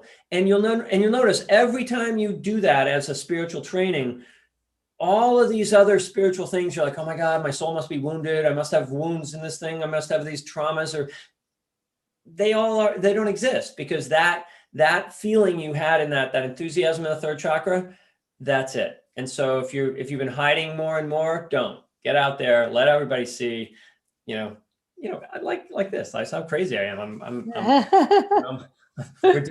playing crystal bowls and wearing a chakra shirt. Well, what? How can let it all hang out, baby? Why not? Who's gonna bother me? Okay. Oh, do you have time for one more? I have time for one more. Yeah. Okay, let's look here. Jade said one helped hand pulsated with so much energy, ears ringing along, an open heart too. Okay, where's that? That's not, one. Jade. Okay, one help. Okay, crown chakra.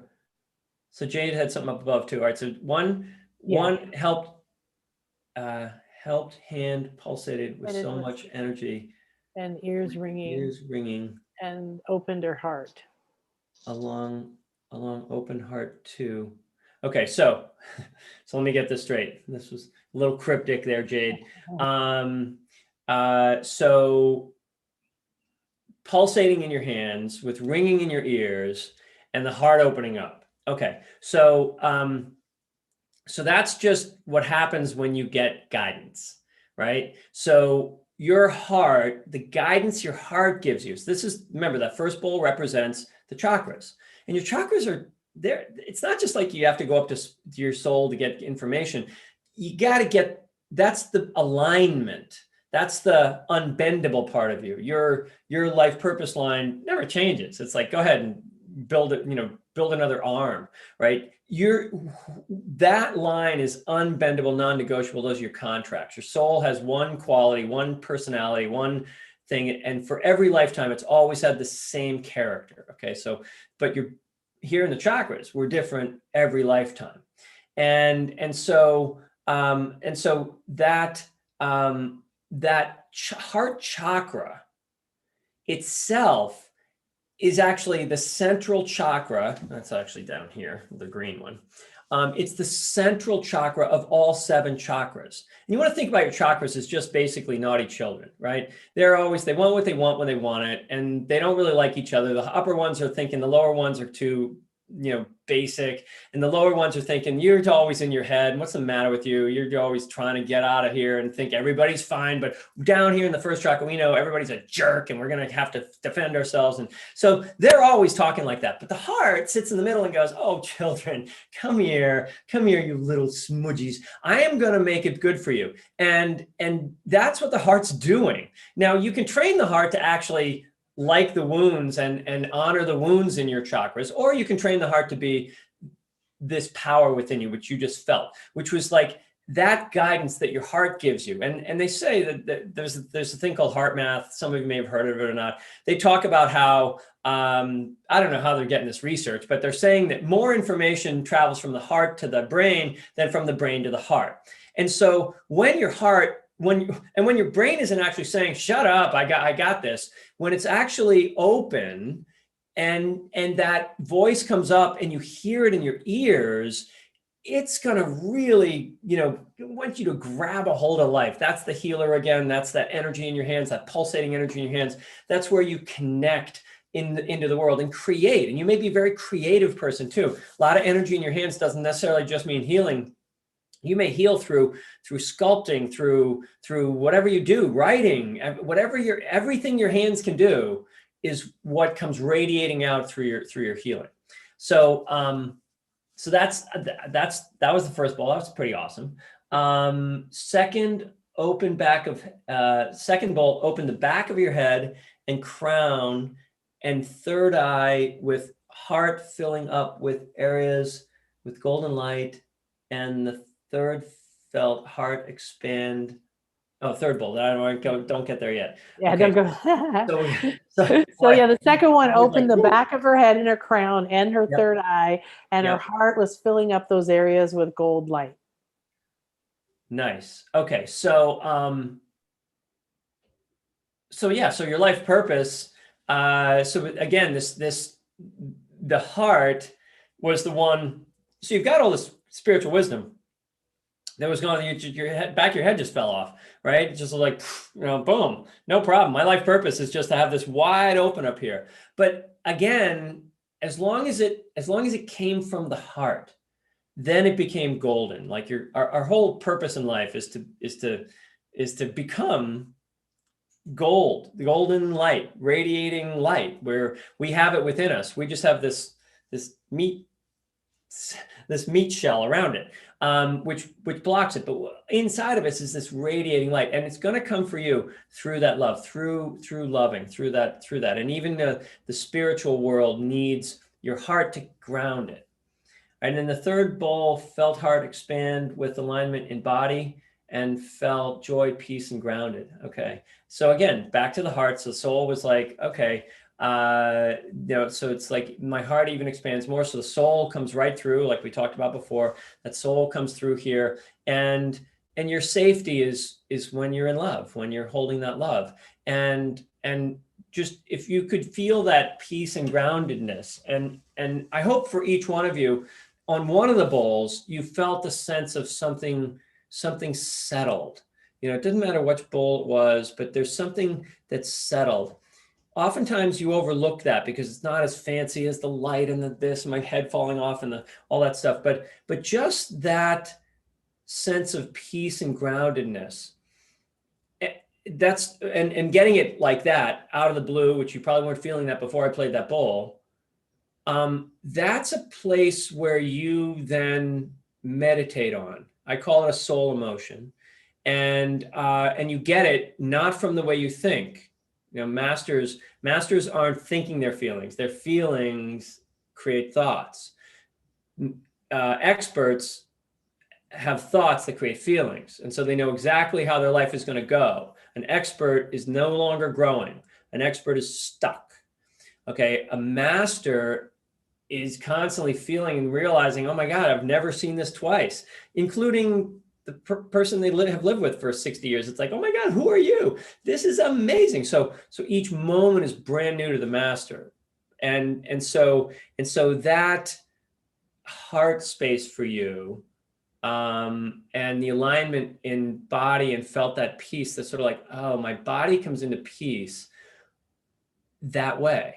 And so whenever you get caught off, or your relationships are upsetting, or your body's sick or something like that, you practice that subtle little feeling of peace and groundedness. And you can use all kinds of things. You can anchor it on your body. You can pinch a part of your body, or you can tap it into your body. You can do all of that stuff. But once you find a place that's like inner peace, it's like a lot of people are like, well, I want to get a better job. I want to better this. I want to do that. And no, you don't really want any of that crap. You want to feel that inner peace. And if you just felt that inner peace, that's what the master would say, I got my marching orders for the next 10 years. For just that one feeling you just had right there, a master might take that for 10 years and just expand on that and expand on that and expand on that. So, all right. So I know my time's got to be up here. So awesome. Oh, man. So Vicky said, thank you very much. It really resonated. Thank you for the support. You're welcome. Yeah, this is one of my favorite things. I love this. So I'm sure everybody got like an amazing experience of seeing and feeling and understanding a different level of how much information can come through. Like you said, so quick Right. and so simple. And so at the very beginning, I asked you the question, who do you give authority to? How often have you felt those feelings and just been like, whatever, I got to go to work? Yeah. And what if you actually realize that those little feelings that didn't come from your brain, this is the key, a real healing feeling never is experienced twice. And it never comes from your brain. It comes from the field that you are. And when you feel it, okay, that's it. And so when you give those subtle feelings more authority than what you have believed your whole life, what you're doing, you can, like I said, live to be 200. You can, like the placebo effect, you can be one of those people that you don't have to go to the doctor to lie to you that he's giving you the sugar pill, right? You can go and you can just decide, I'm bigger than this. I've felt what it feels like beyond this illness that I have, beyond this relationship problem I have, beyond this terrible career choice I made for myself. I can feel this truth. And what you'll find is that almost instantaneously, when your body resonates with that and creates those kinds of chemicals in the body, rather than the ones that are based on fear, you heal incredibly fast. So let's give what you just felt some real authority in your life. Yeah, I love it. That's your sugar pill, right? That's your placebo pill. You can give it to yourself. You already have it. You already have it inside. And Nan's going to give you 100 different ways to know that you can do this. Absolutely. Oh, thank you so much, sweetie. Anything else you want to add before you move on? Just you're gonna put my web page on there, or? Yes, absolutely. And Cool. yeah, make sure that you check out Rhys and everything he's doing and all that fun. And somebody just asked for a recording and said, yes, we absolutely recording it. And it's streaming right now live on YouTube, and it'll be instantly available as soon as we complete. So Nice. Yeah. So my website's it's really easy. The number 4D healing.com. And that's just got some stuff that I, about the school and about stuff like that I do, but it's fun. And I also sell crystal bowls, and all at every one of the chakra levels, and they're blended together, and healings that go with them. And they're very powerful, just tools to use in your practice, behind your healings, behind your meditations. They're awesome. So check all that out. And thank you, Nan, so much for having me on. And everybody, enjoy. thank you, sweetie. Lots of love. Bye. Oh, wonderful. Oh, we're having so much fun. Okay, good. Well, the fun isn't over yet. Thanks everybody for interacting. We're going to have more interactions. So now we're going to invite and welcome our wonderful Donna-Marie. And let me see here, ask to unmute. So see if that works. Mute. Start video. All these new Zoom rules they have. Oh, there we go. Did we find you? Where are you now? Now I lost you. I got to find you again. Where are you? Ah, there we go. Ah, I see you. Now I got to pin you. There we go. Hi. Hello. Wasn't that fun? Oh, yes. I love it. I love crystal bowls. Absolutely love them. So it's a beautiful way. I love because, for the way that I work is always about going in through the heart and going in and claiming, who you are from within. So it's a great way for people who've just experienced what Rhys has done. It's a great way to go in, to just practice the bowls and hear the vibration and see what comes back, see what they pick up. They're great openers, I find. Yeah. They're openers to different levels and different capacities. And I think that every time you do a bowl, you can receive a different message and a different vibration. So it's a great tool. Like, I highly recommend having them. Yes. I'm so excited because I finally have one again. When I left the country and started traveling around, I had 3 bowls. One of them broke. Somebody borrowed it. The other one I gave to my shaman.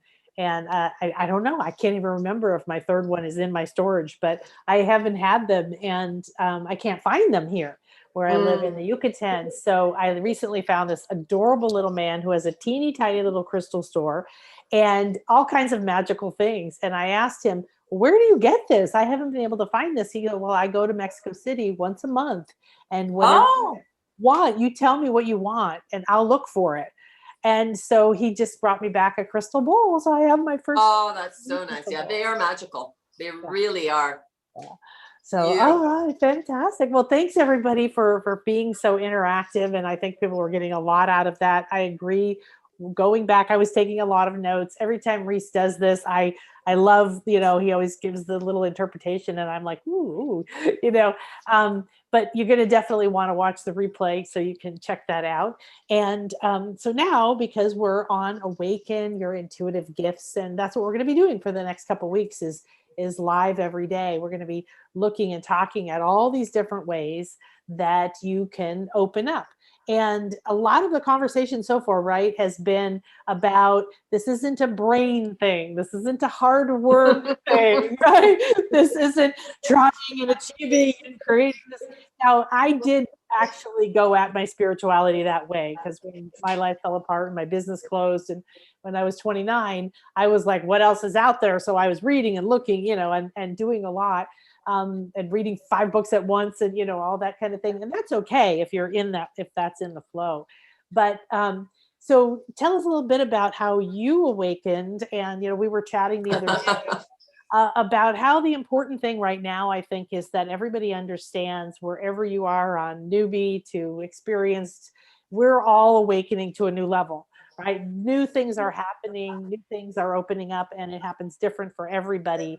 But there's that self-judgment, first time I went to some, a meditation type of class where somebody did the, I'm just looking to mute everybody here. to, you know, figure out what in the world, what was going on. Cause I saw nothing. I felt nothing. I just, you know, sat there trying not to, you know, feel uncomfortable and move around too much. But everybody else was talking about they felt this and they had the shift and an angel was behind them and they had visions and they felt green in their tummy and they felt released and they cried and all these things. Now that's my world now. But I spent so many years judging myself and really doubting myself, and that I would have a profound experience and 3 days later I would have convinced myself, oh, I made it up, right? And Yeah. not having that encouragement or that community to be able to understand that my awakening. So that's what we're going to talk with Donnie about. She's going to share a little bit, and she's going to give us a lot of insight into different ways we awaken and how everybody awakens differently. And then we'll do some interactions. So. Okay, so I love the fact that, you know, Rhys was talking a little bit about the heart and coming into your heart to connect, because this is really where I place my attention when I work with people.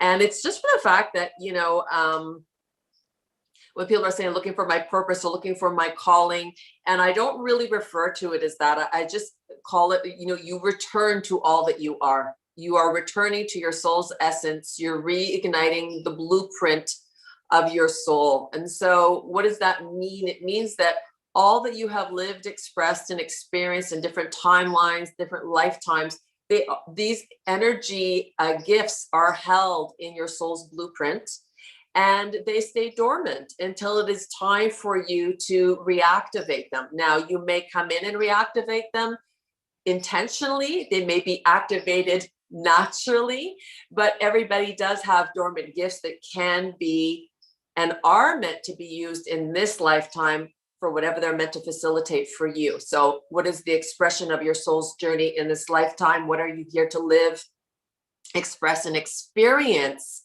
by your presence being here in this life? So when I started, I was feeling things when I was very, very young, very intuitive, and I would have little premonitions.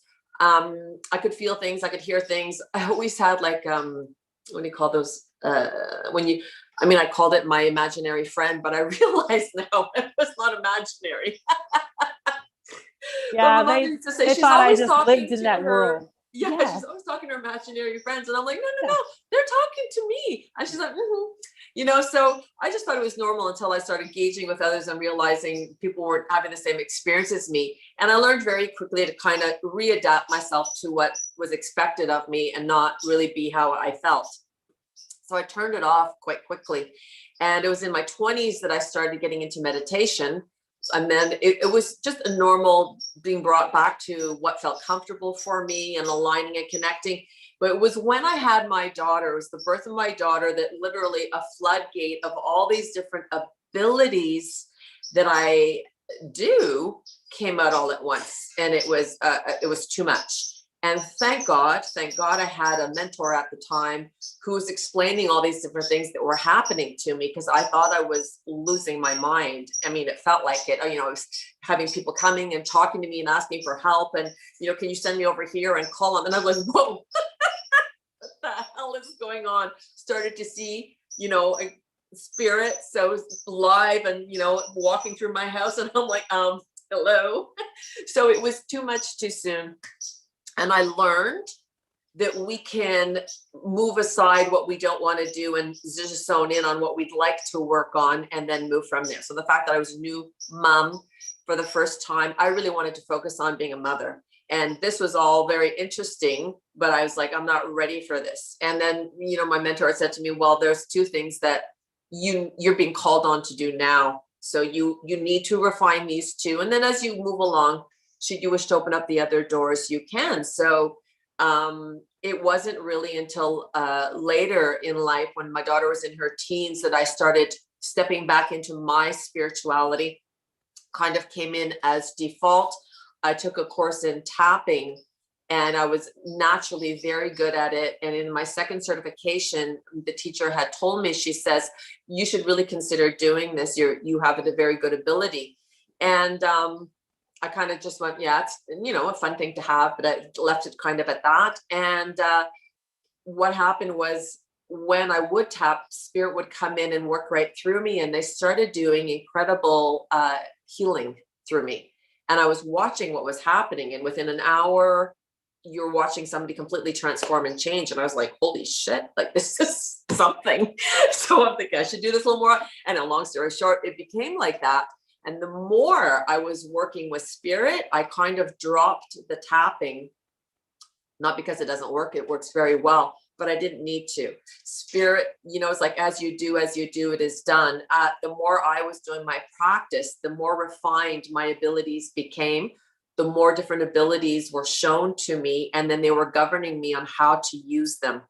And it was through working through clients, and eventually, what they call me, my nickname for my team, I call my team management, they call me Wi-Fi. So they just place me where they want me to be, and they come through and work through me. And so, you know, when I started doing these telesummits, and we've spoken about this, you and I, Nan, I've only been doing them for the last year and a bit. I was doing my practice and I wasn't doing anything outside of that. And it was my team who came forward and said, we need to reach more people. We want you to get out there because we're going to move through you. We have work to do, and we're using you, for lack of a better word, to reach these people.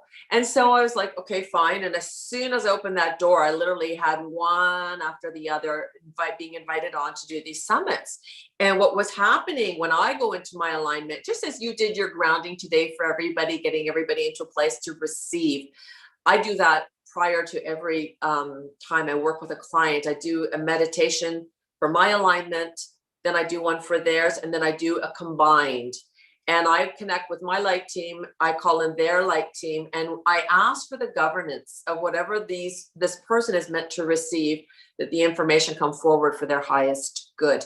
So they start streamlining all the energy through me. And when I was doing the summits, they were telling me, so I was getting in alignment. They're like, no, you don't have to do that. You're already in vibration. We just need you on the call. We're doing everything else. So I was like, what? What about my talk? What about my, yeah.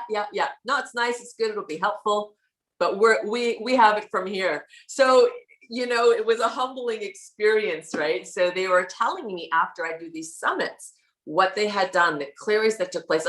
I was blown away. So there's so much that they do through me on the call with the people who are present, and even the people who come back for the replays.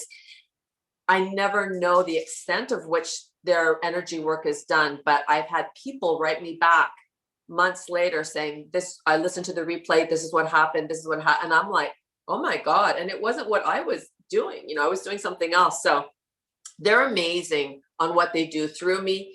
My teams, in what they are asking of me. So what my intention is from this lifetime, well, I have many different things that I'm here to be doing, but it is to re-empower others, to bring them back to their empowerment, not re-empower them, return them to their empowerment, allow them to reclaim their mastery, and whatever that means to them, and teaching them how simple it is, how effortless it is, and how imperative it is. If they want to live the full abundance in all other areas of their life, they must go back from within.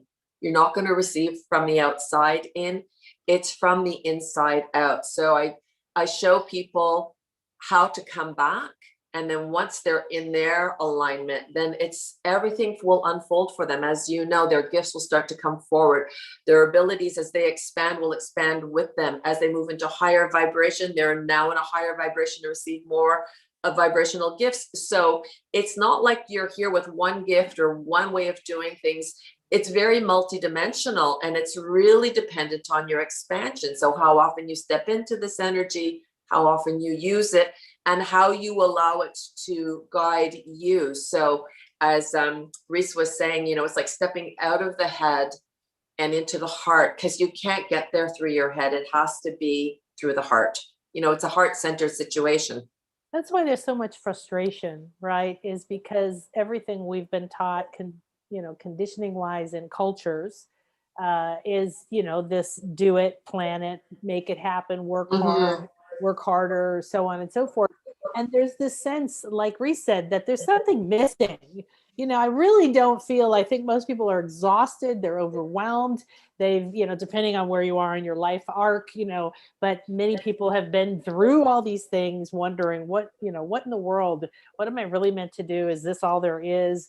And what I love is how, you were saying is you expand, then more can come through you. Mm-hmm.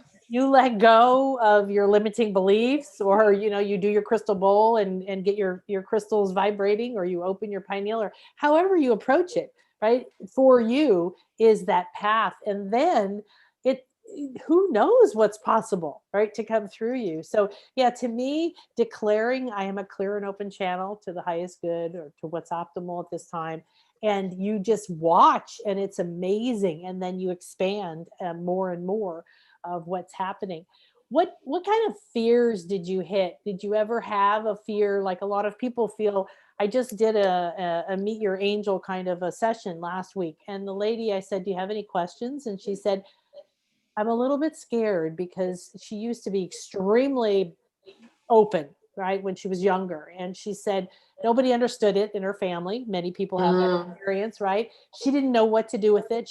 She tried to figure it out. And then one day she was in the shower, and a red light, like the size of another human, was in the shower, where they're just like, voo, voo, voo. And it scared the crap out of her, right? Like it would if you have no idea what's going on. And then we've got different institutions that fill us full of demons and fear and all this kind of stuff. So she just in that moment just shut it down. So the nice thing to know, like you were saying, is you can dial down. Oh my gosh, I don't have to be overwhelmed. And I have a client like that. She was just like, oh, just turn it on and it comes in. Like, you don't have to be that way, right? And you can shut it down, like many of us have done at different times. And you can dial it open at a peaceful, you can ask for assistance with your own self to open it at an optimal rate that you can handle. And sometimes those big boom openings. But she was afraid. She was like, is there a dark energy going to come through me? Is there a fear? Is there something bad going to happen to me if I just open to these realms? Because I could feel people thinking that when you were saying like, oh, just open up and we'll come through and do the work. We're not typically taught to trust that way, right? So I know it was a progression for you, for me too. It was like, I'm doing this process. I learned this process. I do this, right? And then it was, wait, things are just happening and it's still working. And then it was all the different things combined, and then being a channel for the energies.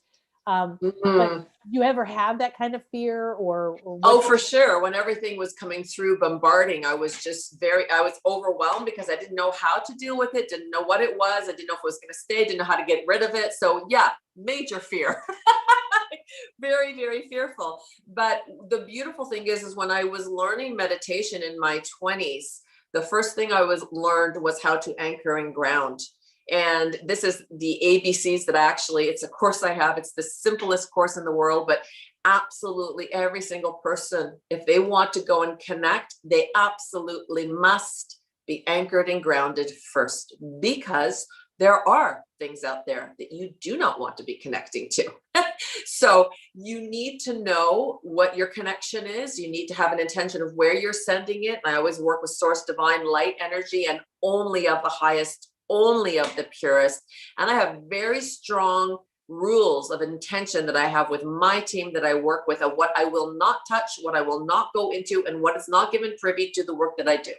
So it's like anything, if you're going to do something, learn how to do it correctly so that you don't have to run into those fears. But it was drilled into me through my mentor. You don't go anywhere until you've made it very clear what you're connecting with and nothing else. So I use a lot of the violet flame as the flame of protection when I do my work. I use that work. I mean, I'm using it now. I use it with all of my clients, and it's just for that protection, because even when I do work on these summits, if I do an activation, I make sure that everyone agrees to it. We all have our free will, and it's not up to us and what we think we know to impose it on another.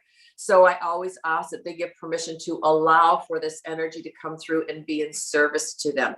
I'm also very mindful that when I do work with others, it is always, I have an agreement that it is for their highest good. And it is always, always within the parameters of what they're capable of receiving. It's super important that you're not taken outside of your comfort zone, so that the information comes in is coming in to serve you and to facilitate you, and not to freak you out. So these are the rules that I work with, and I'm very diligent on my rules because I do move in a high vibration. I have seen what else is out there, and I know what you don't want to connect with. So it's to be vigilant. If you want to do this, learn how to anchor and ground. And then, you know, I always say to everybody, coming back to yourself is the easiest thing you can do. You're one breath away. It's one breath back in. Literally it is. And you do want to come into your heart center. Your brain is more where ego driven, where your thoughts, your worries, your fears, your emotions, but your heart is really the compass to your soul. That's what it is. When you align to your heart, you are then connected to your soul. And when you connect to your soul, you connect to your higher self. Your higher self is connected to source divine light energy. So it's that 1, 2, 3 click. Mm-hmm. And when you move up, we call it getting your antenna up. Now you can communicate with your team of light workers, your guardian angels, your designated light workers. We all have them. We each have our own team of light workers, guardians that are here in service to us. And, you know, I'll always have people asking like, well, how do you know, and who are they? And I said, you know, some are there for your whole life. Some come in at different phases of your life, depending on what we're learning all the time. So depending on what your lessons are and what you're here to learn is that. So I equate it to like having different teachers at different levels of education. You have a kindergarten teacher, and then a high school teacher, and then the master's teachers. So it's to know that you get different assistance dependent on your own spiritual growth. And there's no, I say this to everybody, there's no, it's too late. I wish I'd done this earlier. It's like always about wherever you are now, you're in perfect timing for you. You're in perfect timing for your evolution. And it doesn't have to go too fast if you don't want it to. Again, it's to understand that you have autonomy.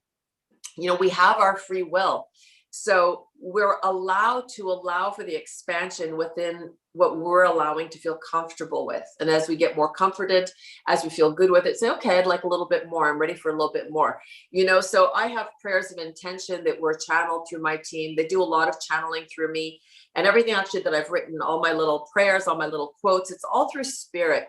And it's to all help people. I set intentions to open up and what they're going to align to, what they will allow to receive. And if you do these really simple little templates, then you just let the rest go. It's let go and allow after that, you know.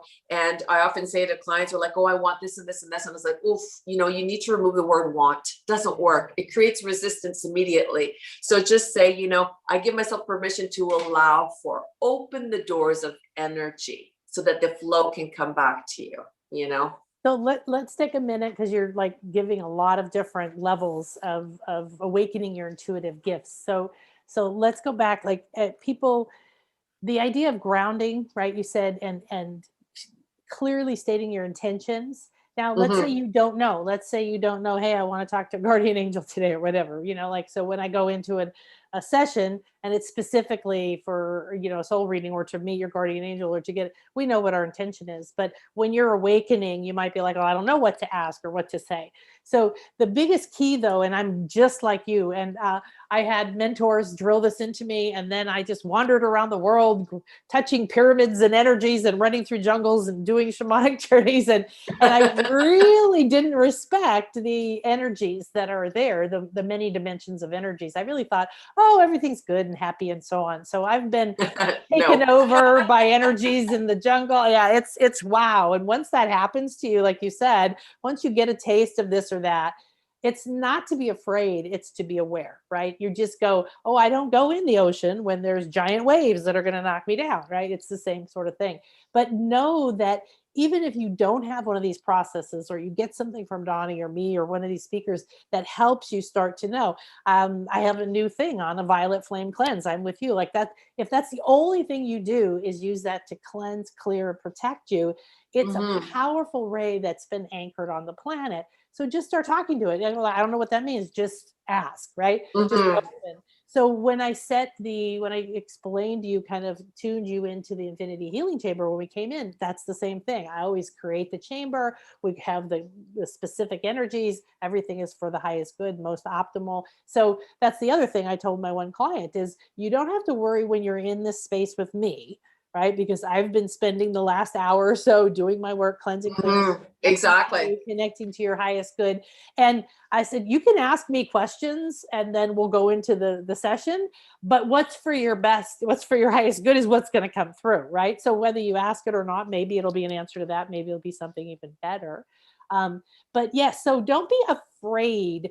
But a lot of people used to try to open their third eye, and then people have these epic Kundalini awakenings and they're out of control and they don't know how to handle it. Mhm. And it's okay if that's what happens for you, but it doesn't have to be that way. So you don't need to be afraid of your awakening if you do these things, because it's only going to be what's optimal for you right now, right? It's going to come through in that way.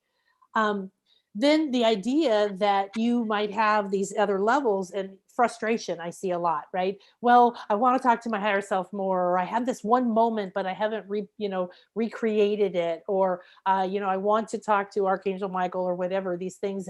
And these are okay, right? Like you said, to have those intentions, but it's way more fun if you just work on cleansing and clearing yourself and say, who's the optimal energy, right? That's right. Yeah. You don't try to define it too much.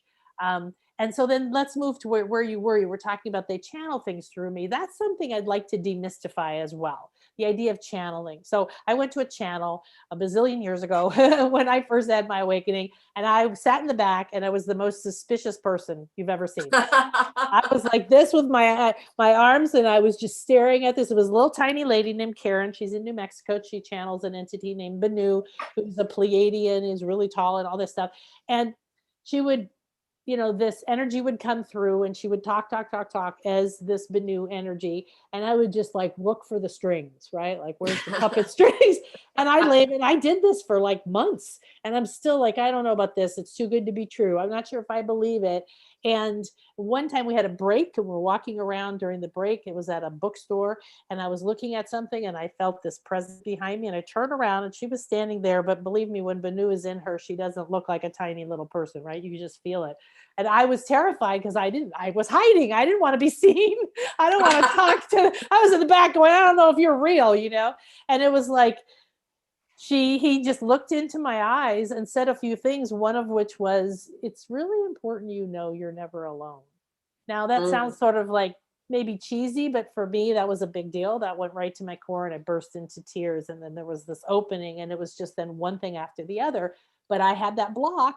I had that suspicion. I didn't know what channeling meant. Was it just for certain people? Was it this or that? And now I'm like, I look at a musician in concert, they're channeling. Right? You look at an artist who's painting, they're channeling. Exactly. You look at a writer writing, they're channeling. We're just being that open, clear vessel, like you said, protected and intended and aligned with what our optimal is. And then we get to play with what comes through. So go ahead and talk a little bit more about that. Well, how it showed itself to me, and I think that I'm going to say this, every different medium, clairvoyant, psychic, everyone receives messaging differently, and it's dependent on how you receive. So that's where we are all different in our gifts. But how I receive it in different ways.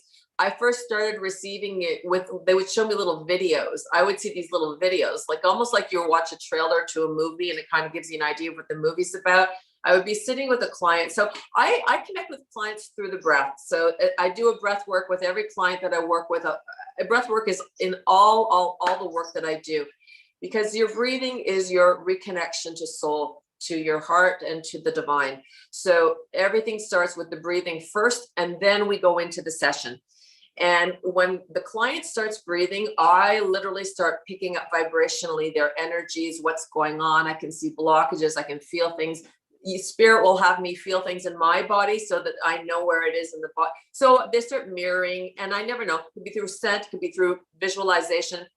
But they started using that the most. They started showing these little video trailers of things that I needed to know, like little movies. And I was like, sometimes they would talk, sometimes they would just show me, sometimes they'd like put an apple pie there and they're like, smell that. And then, you know, it's like, I always say, it was like they give you a box of puzzle pieces and then they threw them all on the floor and they go, so as we start talking, you start snapping them together and you're going to get the picture for this client. So it's not like they come in and say everything. They kind of give different little bits of pieces at a time, or sometimes it's just like, and they'll talk for 15 minutes and you're like, oh my God. So I never know how I'm going to receive. And it's never the same for every client. It's always different. And they explain this to me. We're going to channel in the way that this person can receive the information, not how you receive it, because you can receive it in all different ways. I can smell, I can taste, I can touch, I can hear, I can receive in many ways. So they're going to talk and express themselves in a way that the client receives the information, because that's basically what's important. And I remember once having this guy who was really quite funny. And when I was channeling, Spirit started swearing, but like, you know, like a sailor. And I was like, well, so I'm, you know, kind of translating what they're saying. And they're like, hey, stop that. Say it exactly like we just said it. And so I was like, okay.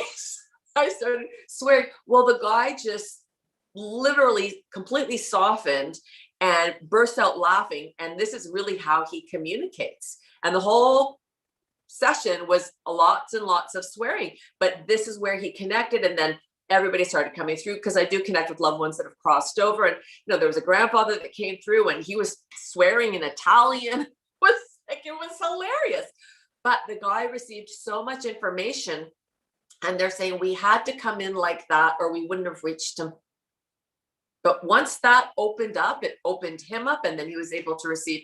So I don't question anymore what or how the energy is meant to come through. I know that if I go into my alignment and I'm aligned and I'm connected, I've done my due diligence, and then so with my team connecting to your team, they're going to bring forward the information that is for your highest good. So, you know, when people are looking or struggling or at a turning point in their lives or trying to figure out decisions for work or relationships or whatever, those are the times where they're so stuck in their head that they can't get to their clarity. You know, they're spinning their wheels. And this is where people like us are great facilitators of bringing them back into their heart if they don't know how to do it themselves. But really what I teach is how to teach you to do it for yourself, because I really believe that it's wonderful to have these abilities, but we're leaving that client shortchanged if you don't teach them how to do it for themselves. Self-empowerment to me, I think, is the most important thing.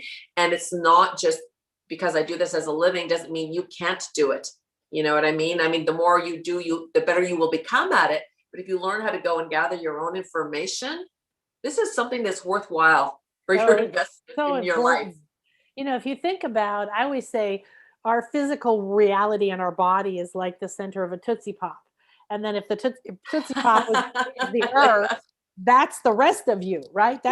We're giving almost 100% of our attention, or if you're a meditator or you do your process in the morning or evening or whatever, right? Maybe 90% of the day, right? You're focused in this one way, like the mind, body, and all of that. But if you gave even a quarter of the attention to this other part of you, the awakening would be profound.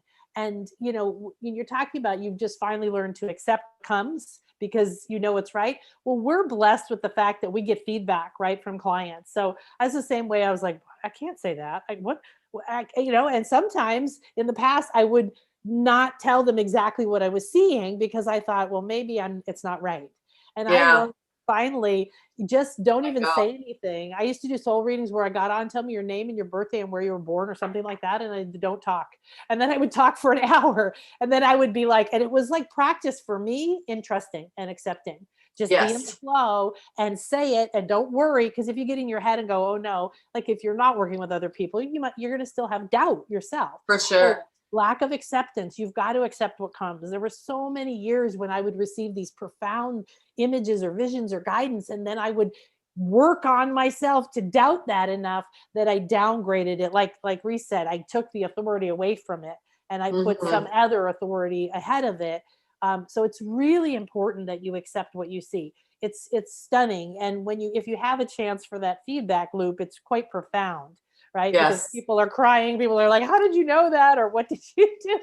And you do it for yourself, because when you see something, also, I liked what you say is that sometimes the answer will come like, boom, there's the answer. Oh, everything's there. But it's usually you putting the pieces together. And I learned this when I became a master level hypnotherapist. I would start seeing, and I was one time shown a hose, like the faucet for a hose on the outside. I couldn't see anything else. It wasn't like, oh, you're looking at a kingdom and the person's walking through and this is happening and that. It was just kept like you were staring at this hose. It didn't look very good on the outside of a house. And now I know that you're like, okay, we're seeing a hose. What does that mean? And this and that. And what are they seeing? And back and forth. And pretty soon it's like, oh, I'm in the dark. Okay, what does it feel like? It feels like I was locked here, right? Or whatever. And pretty soon it might be a dungeon. And then it's this and that. And it's like the journey or the story unfolds, and in a way that either they can understand, because for me too, I prefer if you get it, right? Well, Like this is it. guide you, Pointless but then otherwise.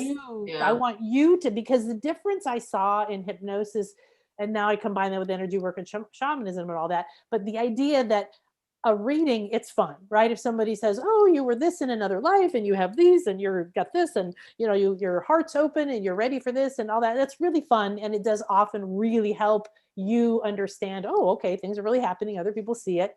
But it's much more profound when people would tell me, I don't even believe in past lives. Okay. But I just experienced one, and I was beheaded and this and happened. And now I understand why I'm afraid of money. Like when you see that, it's like stunning, right? So both of these things, this is important that you apply these to yourself, right? And you don't put anyone on a pedestal. You don't put us on a pedestal. You don't put, any gurus. It's wonderful to have mentors, but that's what we have, right? We have guides that come along that give us little bits of information and help us at different times so we can go on our journey. So accept what comes to you.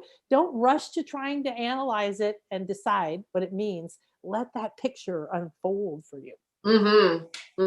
For sure. And it's different for everybody, it really is different for each person. And I think that the more time you spend going in and allowing it to unfold, the more you're going to see of it, like I remember when we had talked about this, when I was doing my meditation and I was doing the anchoring and grounding, and I was doing this technique that's an old technique, but I still use it because it's so good. It works very, very well.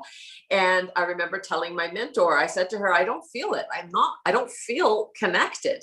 So I said, check, make sure I'm connected. And she checked and she goes, yeah, you're connected. I'm like, well, why don't I feel it? Like if I was connected, shouldn't I feel it? And she kept saying to me all the time, she's still laughing. She said, get out of your head.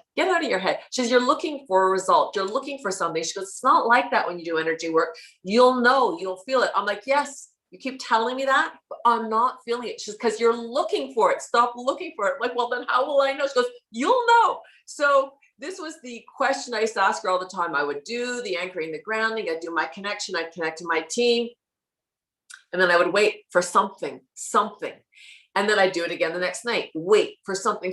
And I'd be pissed. I'd come out of my meditation like, well, there's another night I'm not connecting, and I'm not happy with myself. I'm thinking, well, there's something missing, or I'm not doing it right. So then I call her back. Okay, this is how I'm doing it. This or not. Like, what is? She's, you're fine. You're doing all fine. I'm like, so I'm not joking, and I'm sharing this because people need to know that we are always the ones standing in our own way. Okay, so she had said to me, you're connected, but as long as you think you're not connected, you're holding a resistance to your allowing it to unfold. Stop thinking of how you think it's going to unfold or what you think you're going to feel, and just give yourself permission to stand in it and align to it and allow it to come to you.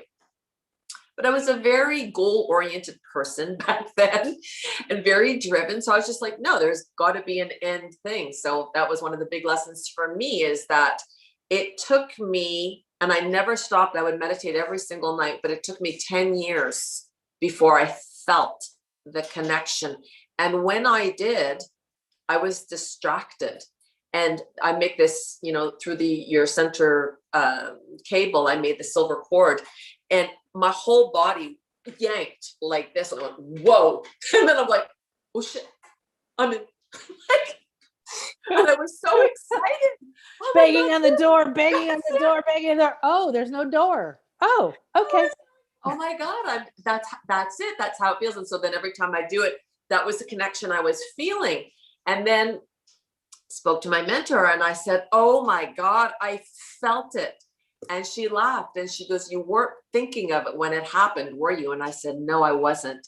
And she goes, in that little window, they got in because you weren't in your mind. You just let it happen. And she goes, so this is rule number 1 when you're doing energy work. Get out of your head, get into your heart. Know that if you're doing it, it is being done. And if you're looking for and you're waiting on, you're just waiting, pushing it further and further away from you. So that was a big lesson for me, but I had the tenacity to keep doing it every night, trusting that when she says, you're done, you're done. So the irony is that 10 years of just doing, trusting that I was in. I mean, I was feeling a lot of other things, but I just wanted to feel that connection to the grounding, and I wasn't. And I had met this woman who was a beautiful psychic, and she was reading me and she goes, oh my God, she goes, you ascend really, really high. Like you're really connected. And I'm like, really? She's like, don't you know? And I'm like, nope, I'm just receiving information. They're saying who they are. That's it. She goes, oh my God. She says, you are, da, da, da. So she's telling me how high up I am. And I think, honestly, I got that high through just meditating and thinking, I'm doing it until it's done. So what I would say to people now is just go into your heart, make your intention, align to your team. And I have a prayer of intention. I'm going to read it and I'm going to send it to you. You could put it on the YouTube or on the page. This was a prayer of intention that was channeled for myself of when you come into your alignment, what you're choosing every day to connect with. Okay. And I can read it for you. I just go in and make my own connection. I talk to my team and I only take one breath to come in. I'm in like that. And then I just do all the work. So it was all this meditating, breathing, and learning how to use the instruments that came forward through me, the different abilities that I have, and understanding that they're coming out at different times in my life to facilitate different things that are happening on the physical world. So there's not a cap to what you can do or what you're capable of doing. It's really dependent on how much you choose to expand within your abilities and then how high you're willing to go vibrationally to see them, because they can all expand into something else, so it's like the caterpillar into the butterfly. It's constantly moving. So I'm going to read the intention that this is what I usually give to clients when they say, well, what should I say if I want to just step into my heart and start my day? So I'm just going to read this and I'm going to forward you the intention. So once you've stepped into your heart and you just take, I always say, deep breath in. You know what? Let's just do this for everybody. Okay. Hang on, because now they're talking. Okay. Okay. Do you mind? They're asking if we do something for the collective on the call right now. Sounds great. Okay. We're going to do something first for the collective. And then they're saying close with this so that they can hear it. And then, we'll post it and they can have it and they can refer to it for themselves. If they're going, before we do this, they want to do something. So hang on just 1 second. Okay. What they're coming through is they're asking for everybody on the call to let go of any resistance that they're holding on to. So resistance, conscious or subconscious. So this is for anything that you feel you're maybe not ready to step into it, afraid of what you're stepping into, not sure of what you're stepping into, don't know if this is for me, what's going to happen to my life. Because a lot of people have resistance, like, is this going to take too much space? Am I still going to be able to do my job? Can I still be? So whatever the word resistance means to you on a conscious level, or whatever it could be on a subconscious level, because resistance often comes through, especially if you or a light worker that's has a lot of gifts, we have resistance from past lives of like, it's not safe to do that again. Okay. So we all know that. Damn straight. Oh my God. Exactly. So they're asking before we do this, they're saying, let's just clear any resistance from anybody on this call. This is also going to be good for anybody who comes back to listen to the replay. And any other time that you feel like you're holding resistance, come back and listen to it again, because they're allowing for the purification and transmutation of anything you're holding on to that is no longer yours or that is not in service to you. Okay, no, they're saying, let's go. Okay, so I'm just going to ask everybody to take a deep breath in. You can close your eyes if it makes you feel better. I like it because I feel like it brings me inward. And I'm going to ask everybody to raise their palms upward. So our palms are portals. And it's like giving spirit permission, like we're showing that we're here to receive. Okay. So I'm going to just start with an opening prayer, and then, oh yeah, they're activating my hands. So there's going to be a lot of work that they're bringing in right now. We're going to do an opening prayer, and all I ask that you say, I allow. After the opening prayer, you can say it internally. You can say it out loud if you want, but you do have to give spirit permission to step forward and be in service to you on your behalf. Okay. This is your free will. Yes. So we're going to take a deep breath in through the nose, out through the mouth. We're going to do this 3 times. Deep breath in through the nose,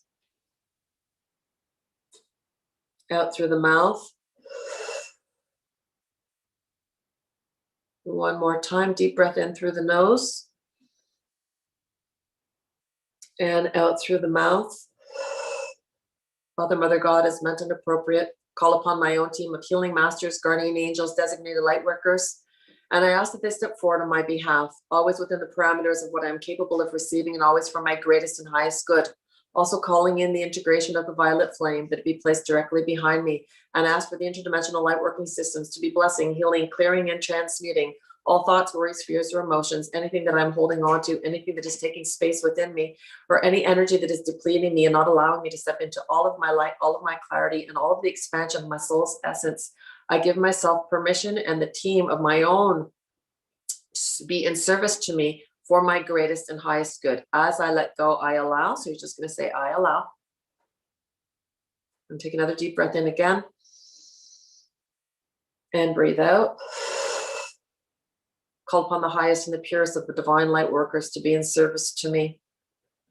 And I give myself permission to release and let go of any form of resistance that I'm holding on to mentally, spiritually, physically, emotionally, from all timelines, lifetimes, realms, or dimensions, any karma that is also taking space within me vibrationally, lowering me or diminishing me or not allowing me to be in the full and fully ignited in all that I am. I ask that I receive, free of fear, whatever I am meant to move forward into in present time, allowing any resistance, any worry, any anxiety, any stress, that it is not the right time, that I am not ready, understanding fully that my heart will never guide me to anything that is not meant and appropriate for me, as I relinquish and release all thoughts of my mind that are congesting me, lowering me, and not allowing me to step into all of my vibratory alignment. I choose to feel safe, releasing anything that is taking space within me that is no longer in service to me. As I let go, I allow. So take a deep breath in again. And breathe out. Releasing myself, my mind, my body, and my spirit of any emotional entanglement, worry, fear, anxiety, stress, and overwhelm about stepping into all that I am. I choose now to align to the essence of my soul's journey, all that I have come to live, express, and experience in this timeline. I choose to return with joy, with excitement, with anticipation, allowing the evolution of my soul's journey and all gifts and abilities that I hold within the blueprint of my soul to now be revealed to me, but always in perfect timing for me, so that there's a beautiful balance and union with my physical life and all that I am meant to integrate in this life, free of fear. As I let go of all resistance that does not support me, any vibrational energy that is diminishing me, I allow it all to be lifted, purified, and transmuted now. Take a deep breath in and breathe it out. I choose to feel safe reconnecting to the divinity that is me, to the sovereignty of my I am presence. And I choose to step in awakened and realigned to my self-mastery, choosing to interact and breathe back into life the gifts that I'm here to facilitate and that are meant to be lived and experienced through me and for the greater good of humanity. Whatever that is, I allow. Take a deep breath in again. And breathe out. Stepping back into the dance and the song and the harmony and the light that is me. And bridging all gifts that I'm here to experience, lining up vibrationally to the abundance in every area of my life that is meant to be lived and expressed through my soul's purpose, I allow. Allowing the inner voice to govern and guide me and lead me to the greatest journey that my soul is here to express. Now I'm just going to read now the prayer of intention. Today I hold the intention to live in full color of my soul's essence, to connect to the highest and greatest aspect of myself vibrationally, allowing all of my gifts, talents, and abilities that I have gathered across all lifetimes and timelines to be integrated into this lifetime now. It is from this place of I am presence and awareness that I give myself permission to align and receive all of the abundance that is me. This or anything greater than this, I allow. And so it is. Take a deep breath in. Breathe out. And let go. Yeah, thank you. That's good. Nice. Thank you so much. Mm-hmm.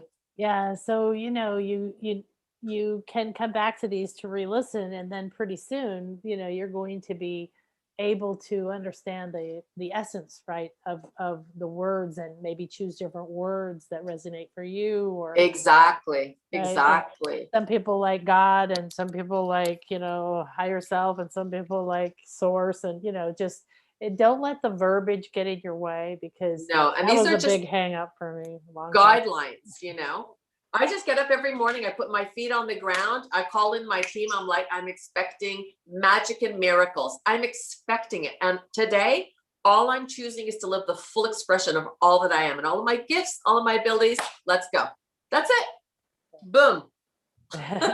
Yeah, and then you don't sit around, like we were saying, looking for it and it's No. not going to happen and all of that, right? Getting depressed. So Jade said, Donna, thank you. That spoke to my heart and soul, and deep gratitude for this amazing letting go of anything that does not serve me so I can come from my highest good. I love the prayer too. Thank you. I'm rejoicing all of who I am now. Beautiful. Yay, yay, yay. Tamara said, thank you. Letting go of the resistance speaks to me, and openness. So here's a couple of questions you want to answer. Sure. So Apurva said, how do I get rid of violent thoughts, victimizing ones in the right portion of my head? How do I get rid of violent thoughts? Yeah, a victim and violent thoughts.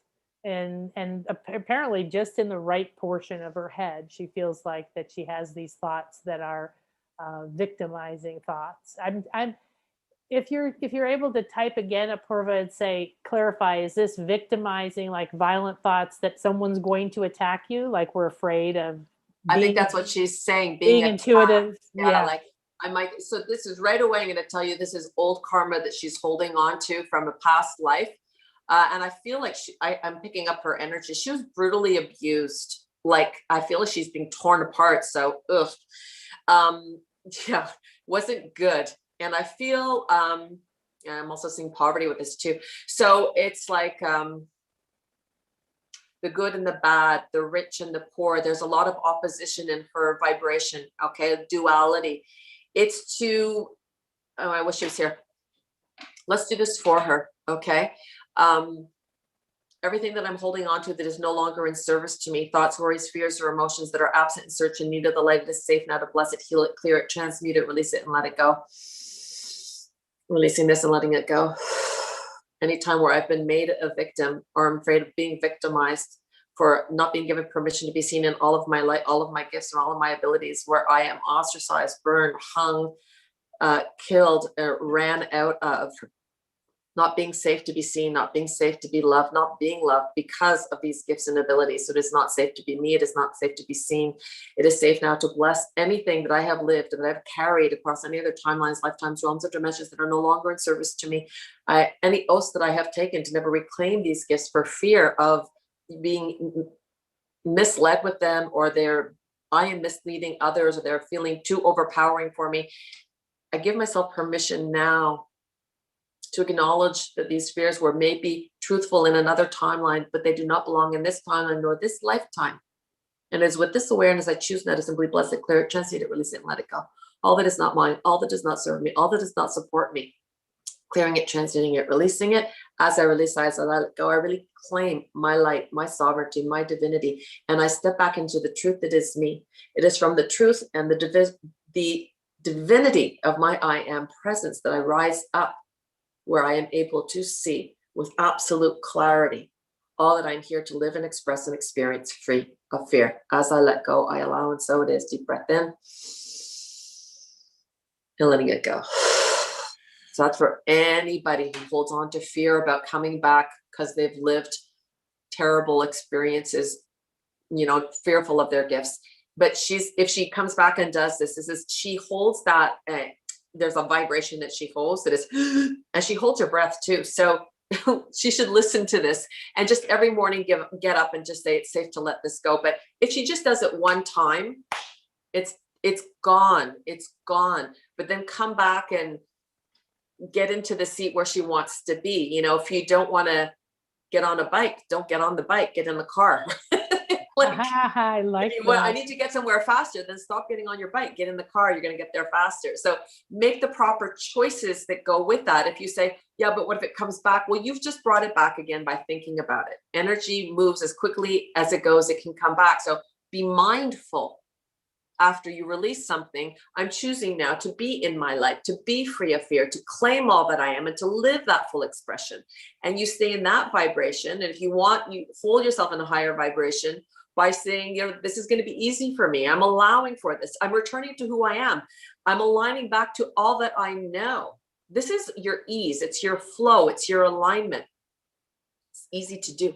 It's interesting too, because this is what we do, right? We have, like you said, it happens in that instant, and it does.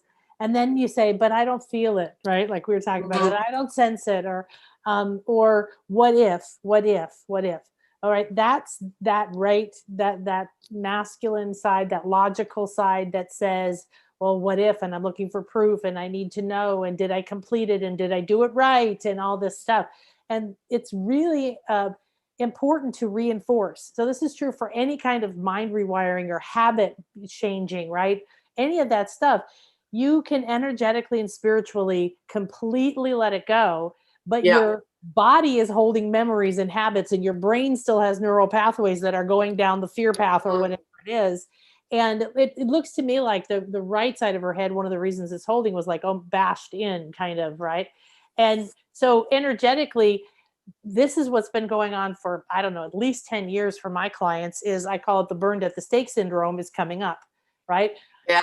If I acknowledge that I'm different, or that I'm talented, or that I'm psychic, or I'm spiritual, or I have intuitive gifts, or whatever, my parents won't like me. I'll be outcast. I'll be beheaded. I'll be, whatever. And just because we typically don't burn people at the stake anymore doesn't mean that it doesn't happen in other ways. You're ostracized in other ways, though. In other ways, right? Yeah, you're criticized or humiliated, or you might be disowned. I know a lot of people who are afraid that their family will literally disown them if they know they're receiving messages from, something like that.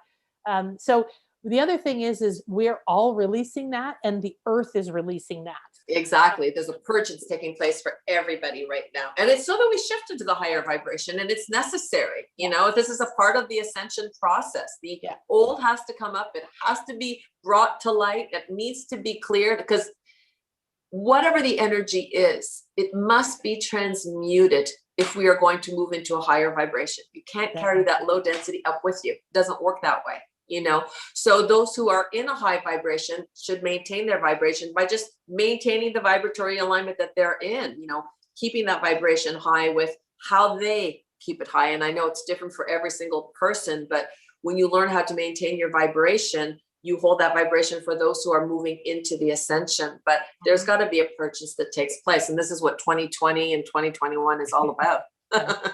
And you are, guess what? When you work on yourself, you are doing the best thing for everyone, because you are. When you free this, suddenly it's easier for other people to do it, right? When you do maintain your frequency at a higher state, and go to the shop and get the free scale. So you know what we're talking about: higher states, acceptance, harmony, inspiration, instead of guilt, shame, victimhood, anger, depression, craving, all these things. This is the normal place people live, and this is where you want to be. So it does take effort. It does take repetition. You know, when you were saying, I just kept doing it again because I didn't know I was in alignment, that is one way to build a new habit.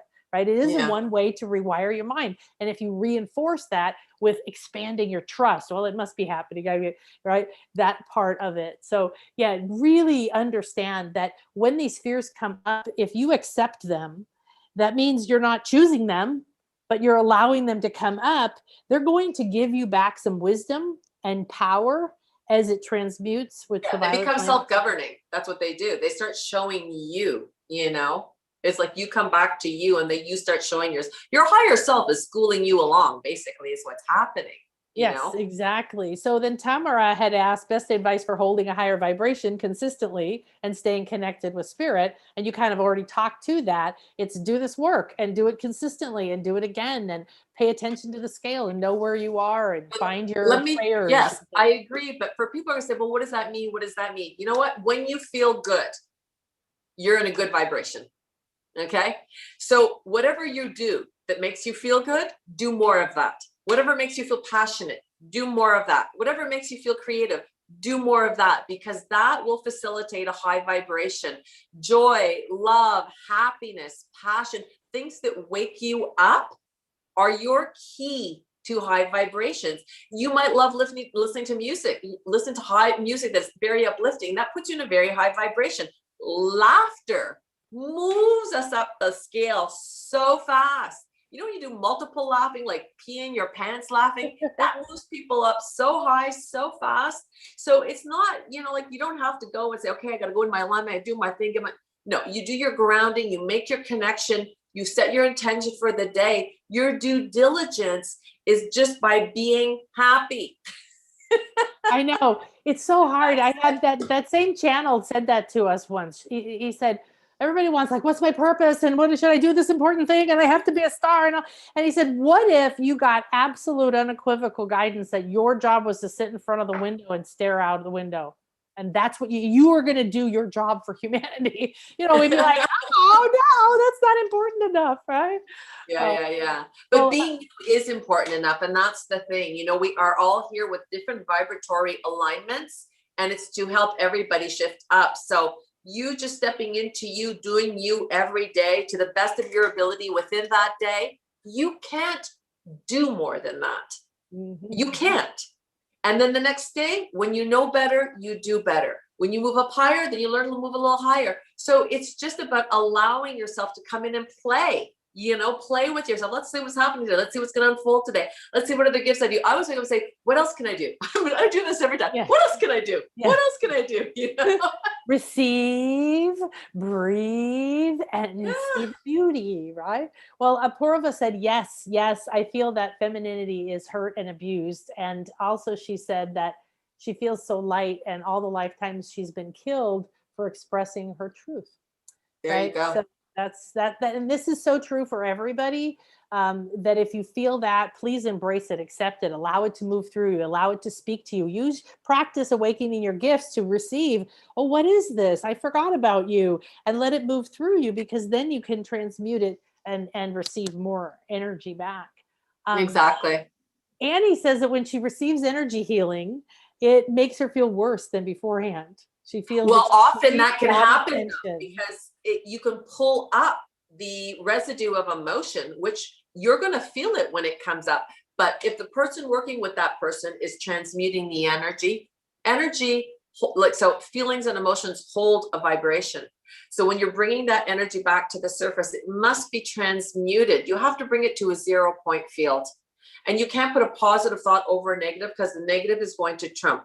So you have to transmute. You need to work with someone who's going to be using the energy fields, that are going to be using the transmutative systems to purify these emotions. But once they come up, yeah, you're going to feel them. But the minute they're cleared, they're gone.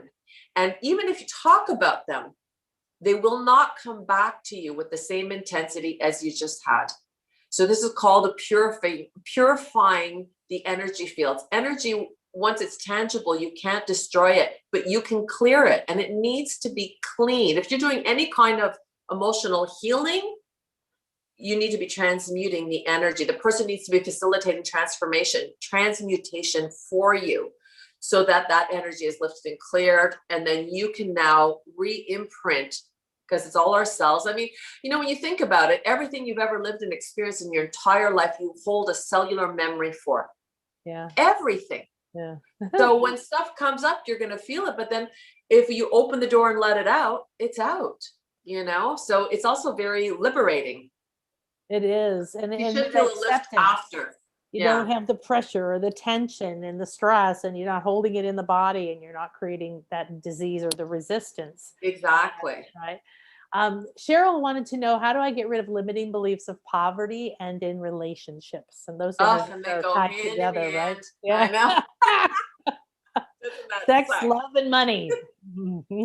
Okay. Well, what's her name? Cheryl? Yeah, And Cheryl. just repeat the question again. What does she want to know? How do I get rid of limiting beliefs of poverty and in relationships? So Okay, so limited beliefs of poverty and in relationships comes to do with self-worth, what you believe you are deserving of.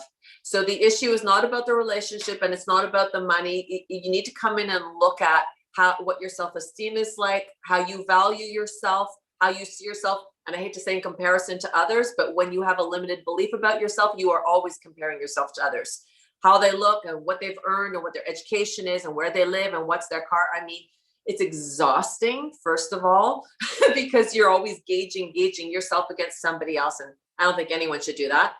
You know, you are who you are, and you have absolute particular gifts that are solely yours.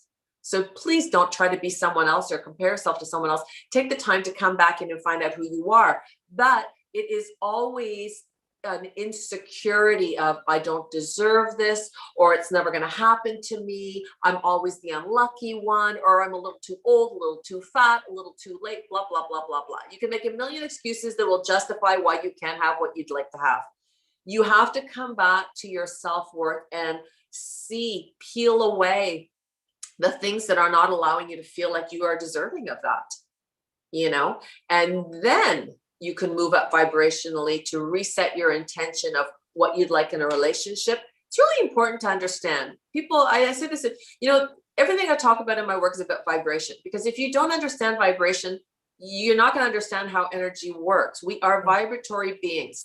Every thought we hold, every word holds a vibration. A positive word, high vibration. Negative word, thought, worry, fear, lack, low vibration. So whatever we are vibrating at, we are signaling out that vibration. Law of physics is what you signal out is returned to you. That's the vibrational return you are receiving back. So if you're always in this, it's never enough, I never have enough money, it's always, guess what? That's what's all going out. And so what is that going to get back? The same return. So you have to move into the higher vibration if you want where the good job is, the great guy is, the great woman is, or the great money is, and you're down here. Even if you're sending out the intention and manifestation every day, you'll never get it. You have to move your vibration up to be the recipient, meaning even though, and it just starts with that, even though I never had it before, I let myself have it now. Even though I never thought it was possible, I allow it to be possible now.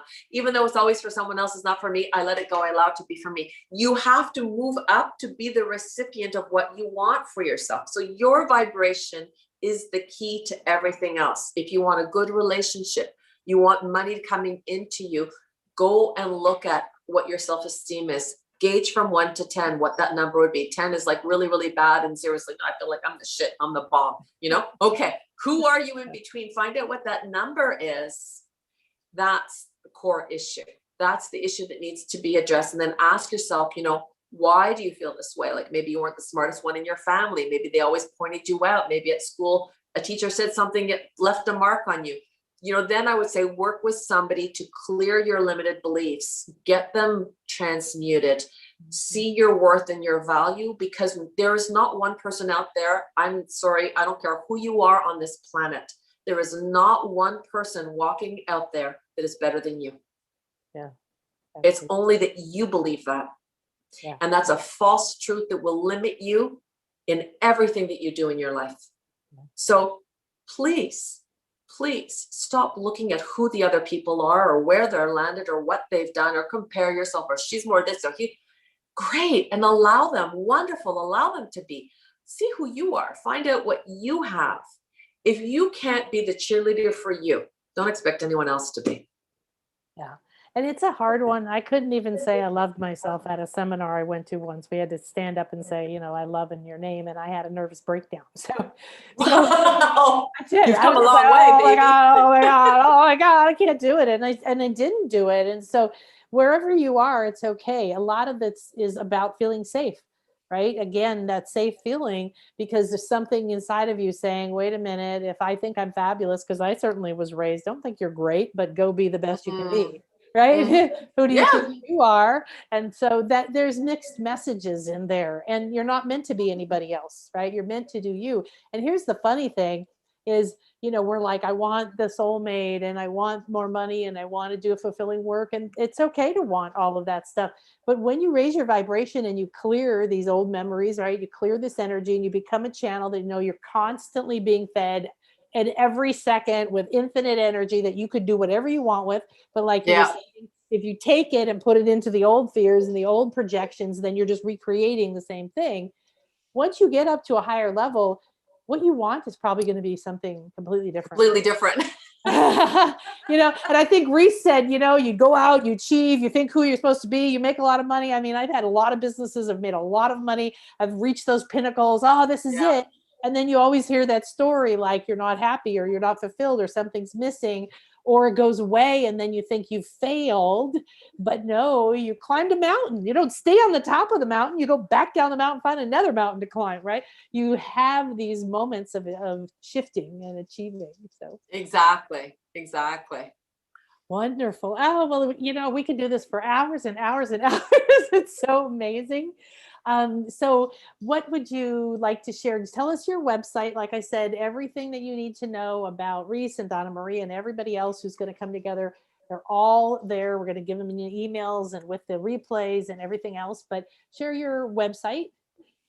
So it's www.donnamarie.ca. And, you know, on my website, all my programs are there, everything that I offer. In the last year, really the work I've been doing the most, because I do have quite a few different programs, but I've been really zoning in mostly on this program that was channeled through me. It's called Lift and Shift.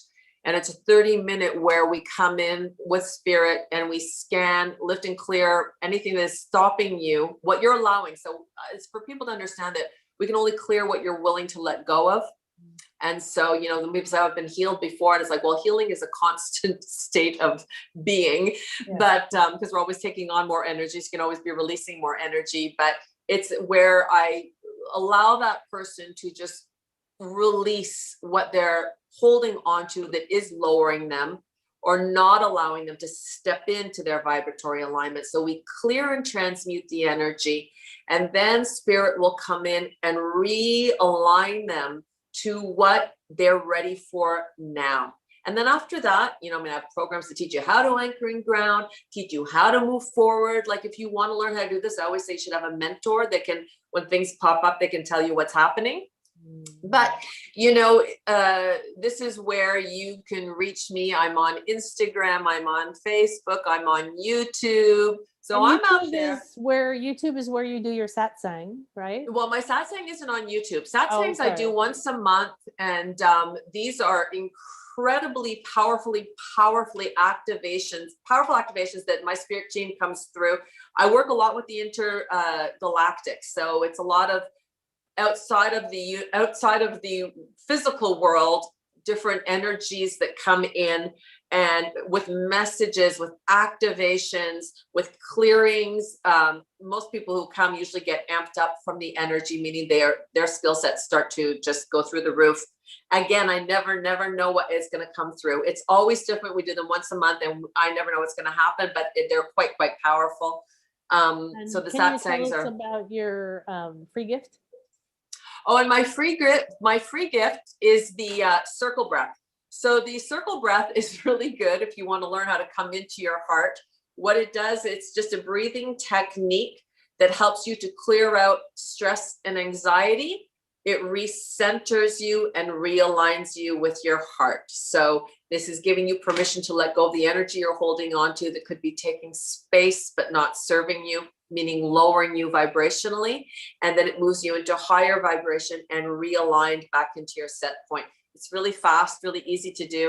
It's great when you're overwhelmed, when you're stressed, when you're worried, when you're fearful. I would say just do that breath work all the time. Super quick, super easy. Fantastic. Thank you so much, sweetie. You're so welcome. It I was wonderful to be here. Yeah, it's so much fun. And I know there's a lot more people who have questions, but believe me, we're going to go deeper and deeper and deeper for the next couple of weeks. So thank you, sweetie. You're welcome. You're welcome. You're welcome. Thank you for being here, everybody. And, I'm excited. Please report back. That's what I'm going to say, because I always get messaging weeks, months after these sessions happen. If whatever shifts or changes or things that have come forward, now there's a collective, because you did something and Rhys did something and I did something, but I was doing work through the whole thing as well. So I feel like there's going to be a very powerful, multifaceted kind of call today. So, just know that you were here. There was a reason you chose to be here, and whatever you were meant to receive, it will be in perfect alignment for you. That I know for sure. So wishing everybody the very best, and enjoy all of the other great, beautiful, gifted speakers that you will have. So love to you, honey. I love you. Thank you, honey. Love you. Bye. Okay, guys. So we're going to close now. I'm going to bring through a message, whatever. I don't know. I work very similar. It's one of the reasons I like Donna-Marie is we use the same language. We kind of do things similar way. And so I never know exactly what's going to come through. We've gone a little longer than planned, but Rhys was so generous with his time. And we're going to make sure that this is immediately available on YouTube. If you want to have, let me share my screen again. If you want to have the replays in one place, we have them on audio, we have them on video, we have the free gifts, we have all the information for the speakers and everything. This is our speaker tomorrow, the fabulous Lou. Time to be unapologetically you. And all right, I don't see see if I go back here. No, I'm not seeing it. But it's this down here, nanakasha.com/BlissLifeGlobalHealing. And you do not have to opt in there. If you want to watch everything on YouTube, feel free to. But if you want all the stuff in one place and all the free goodies, my demystifying intuition audio is there as well. So let's go ahead and close this wonderful experience out with a message. And everyone here who's interacted and everybody who came and just received, I want to say thank you so much. This is so much fun to me. This is my joy. I truly know I'm in my purpose when I'm getting to interact with amazing people like Donna-Marie, like Rhys, like all of you. And when we get to hear and see the similarities and the questions, right? I've been 35 years on my path, and these questions have been going on for 35 years, but this is a very different time. So rejoice if you're having a breakdown, rejoice, right? Rejoice if you're having, I used to say, somebody said, oh, my whole life's falling apart. And I say, congratulations. And I don't mean to make fun of you, because I've had massive, massive breakdowns. Believe me, daughters dying and losing everything in divorces and all kinds of crazy things. And everybody has. So what we do is we say, oh, that means something's leaving my life. And that means something else is possible. right? So you're awakening to your gifts. You've already got them. Trust. Let's see, what else did we get today? Accept what comes through. Don't judge yourself. Don't get stuck in your head. Accept, listen to the sounds and the sensations and the vibrations, and expand yourself to more gifts, right? You have more gifts available to you. So one of the things is when you come into something like this, you have the ability to open up and receive things in ways you've never received before. That's what I really want for you. Let me see if there's, oh, I don't see it. So, and I want you to know that if you go to shop.nanakasha.com, you will see that I have Angel course on sale there. There's Angels of Abundance. It's amazing. We're going to have so much fun. You're going to connect to your angels in your way. So this is an intuitive awakening and connection. I've got 2 sessions about angels on sale as well. You can meet your angel, your guardian angel, or your power angel. And like Donna-Marie said, I agree. You have different ones that come and go depending what you need. Messages from angels as well. And there's a violet flame cleanse. So if you're really interested in working with the violet flame, I highly recommend it. It is transmutational, right? So stay tuned. All right, so let's go ahead.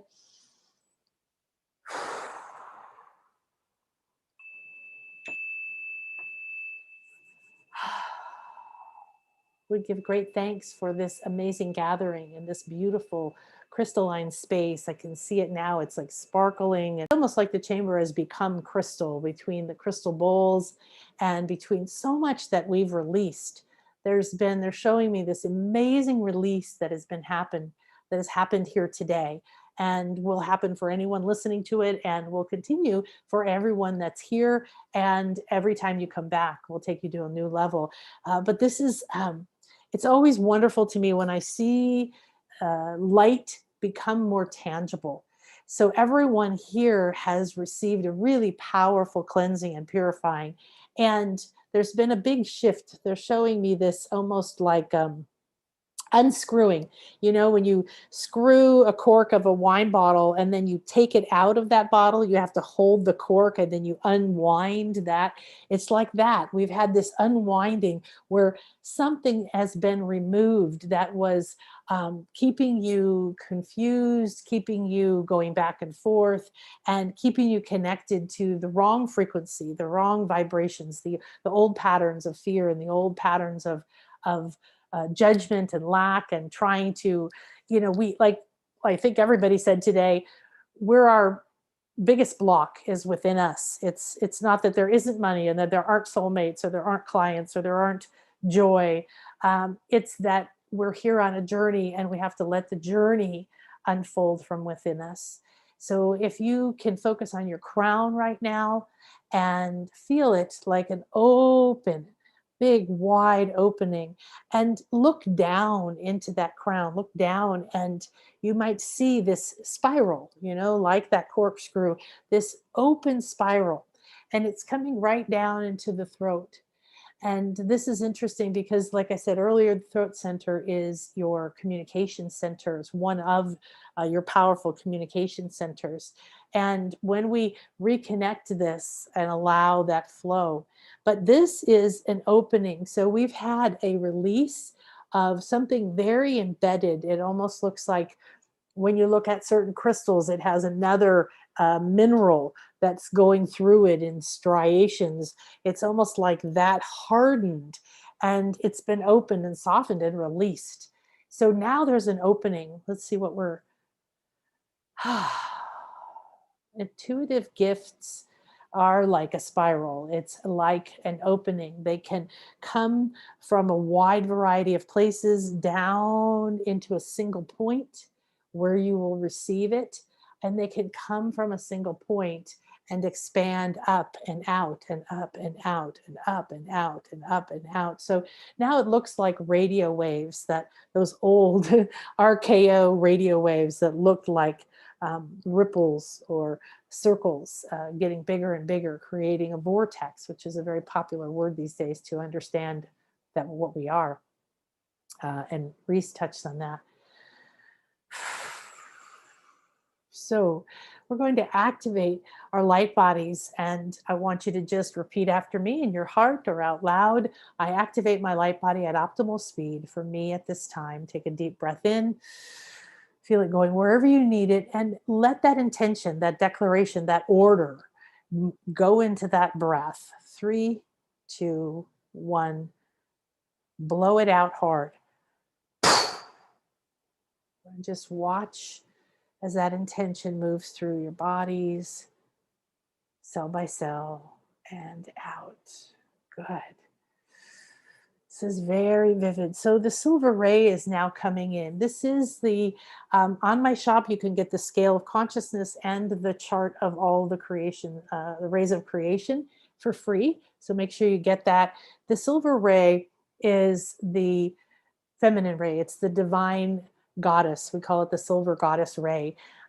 Does that mean that it's only for girls? No, this means that this is the intuitive ray. This is the ray that is sensing, that trusts, that loves, that creates. And we want to balance it. But right now, this is what, oh, this is so beautiful. This is what has been done for us today between the crystal bowl and the awakening I did and Donna-Marie and everything. And all of you have helped this happen, is this very embedded energy that was screwed down into us has been opened and released and unwound, and opened and released and unwound. And now that pattern, that opening is there within you, within your crown and within your third eye chakra, your brain, and within your eyes and down into your throat. And it's a channel now, like a water slide. So take a deep breath in and say, I am ready and willing and open and receptive to receive, to accept, to harmonize with the silver goddess ray. And I accept this energy to pour down into my crown and move through my brain and my inner eye and keep going. And it keeps coming. And it's like a water, like you just turned on the water and it's going down the first spiral and now down the second one. And feel that silver ray. How do you sense it? How do you feel it? Do you see it like water? Do you feel it like glowing light? Does it feel oily? Does it feel fluffy? How is it coming to you? Is it sparkling?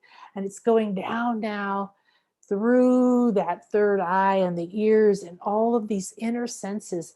And so many of these senses have been limited. And what you've done today is removed a block, removed a plug, removed contracts, agreements, vows, old agreements that have been so embedded like a rock over time. They've been pressurized into stone and they felt like you couldn't release them, but it's happened. It has happened today. And feel that silver ray, give it permission, relax and receive. We have to receive first. We can't just go give to the world. We have to receive. And I mean, receive completely. So I give myself permission to open, relax, let go, accept, forgive, harmonize, and receive this beautiful silver goddess ray.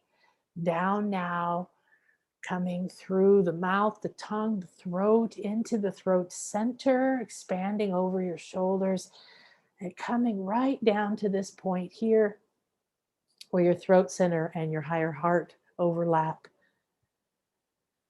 And from here, what happens? Each of you, I'm being shown, is going to have a different experience as you relax and you receive this. And yes, you did it right. You're good enough. You've released enough. You've worked enough. Whatever it is, whatever doubts are in the way, just bless them and thank them and ask them to go outside and play and come back to the center. See yourself, expand your awareness, watch from above. What does this look like or feel like? How about from within you? How does it feel? I'm ready and willing to open, expand, and awaken my intuitive gifts. And I allow this silver goddess ray to pour into me and through me, to nurture me, to nurture and heal and rewire my brain and my mind, to expand my crown and to filter into every cell, to move down in each cell in this same spiral vortex pattern, right to the very center, right to the very core of that cell. And now into the DNA. And the same thing, spiraling around and around. And as you give permission and relax and allow the silver ray to come deeper, deeper within you, you can relax and trust. I am protected. I am safe. I am aligned with my highest self, my highest good, my I am presence, my soul purpose, my blueprint. And I am connected to my body elemental. I trust that I am here with a purpose, with a mission, and I'm ready to live it. I know these tools are ready to flow to me. And now this is like a nurturing. Focus right here at the bottom of your throat, between these two collarbones, this beautiful little soft bowl, and receive into this bowl, because this is the top of your higher heart, and your higher heart is your creation center. Receive the silver ray and feel saturated with it now, nurtured with it, fed with it down into the bowl. And as it pours into you, what happens for you at this point? Just watch and sense.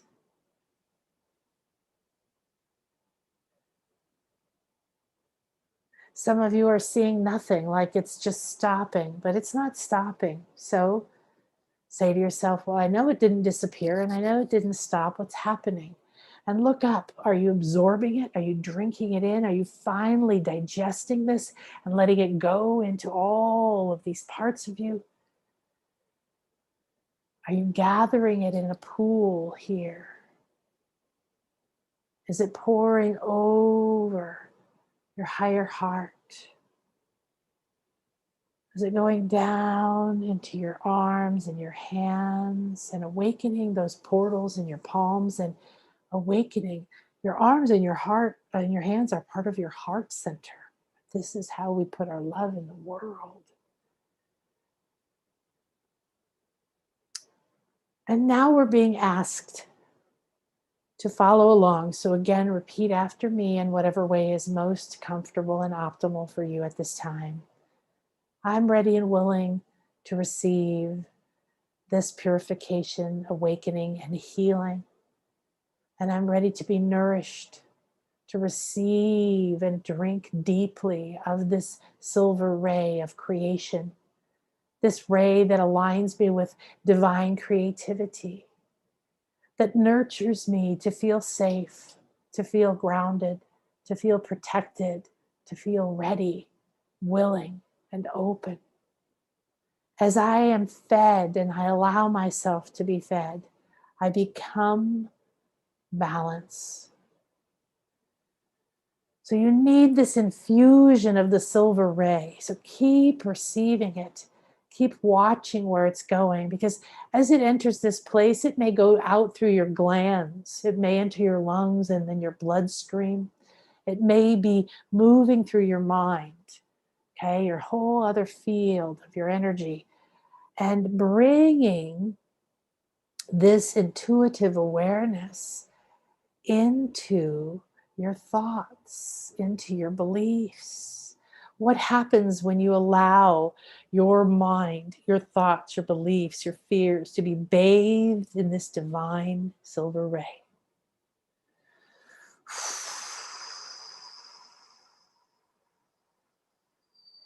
Receive, let go, expand, and come into balance.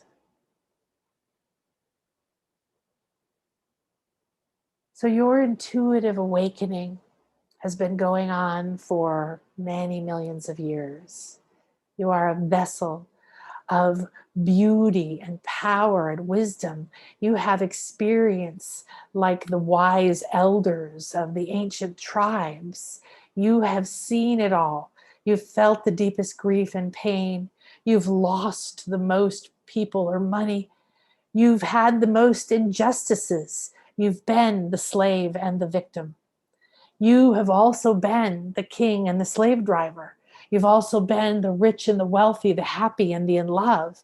You've played this game on every side, and there is nothing that you can't access. There's nothing that you can't allow, accept, receive, and drink. Now is the time. We are here as a collective. All of the kingdoms are coming into this space because this is the time of unity. We've reached unity consciousness. Feel the silver ray now and give it permission to go to any other place within your body, your being, your mind, your soul, your heart, into any area and expand out, changing forms from mist to flow to waterfalls and to volcanoes. The silver ray is the inspiration. It is the container for creation. And it holds the secrets to your soul talents and your true purpose. And it is with ease and grace that you align, you blossom, and you become. Be the vessel for this beautiful ray and allow yourself to grow. Like the most beautiful, powerful food that you could give a plant that's made just for that one plant, just what it needs, just what it wants. This is food for your soul, food for your purpose, food for your heart. Open and allow it.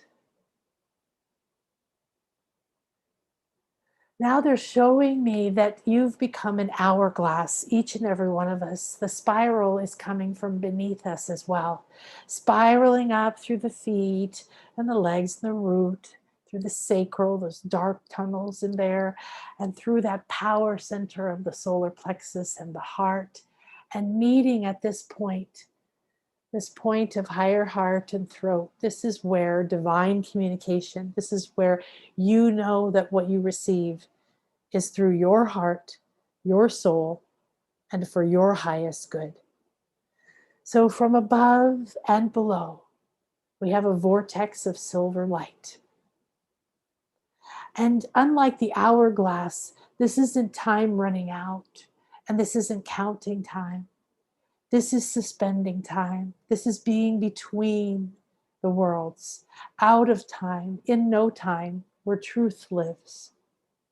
This is where abundance is and a prosperity is. This is where your angels talk to you and your body guides you. This is where your higher self reveals beauty to you every day. This is where your I am presence guides you into finding the synchronicities and listening to the guidance. And this is where your purpose and your mission begin to expand. So you're being fed from above and below, within and without, masculine and feminine.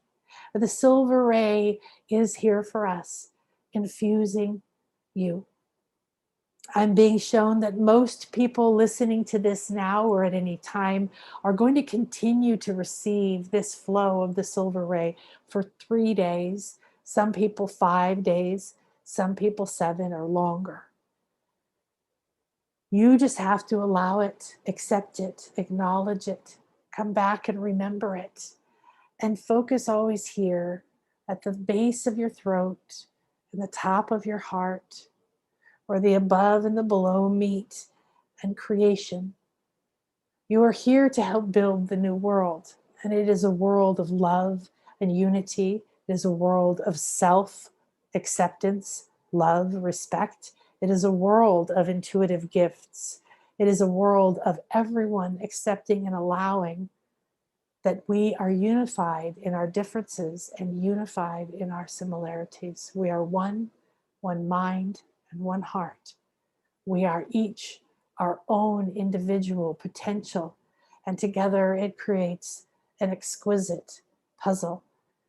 As we put this new pieces, as we break down the world and we break down ourselves and we receive this nurturing, we awaken our true intuitive gifts and we open a whole new possibility, a whole new space for this world to rearrange the energies, to metamorphosize, to find the freedom for all to be at the top of our bliss, at the top of our joy, at the top of our harmony, and in flow. Let the light languages come. Let the symbols speak to you. Let the colors reveal to you. Let your angels wrap you in protection and guidance.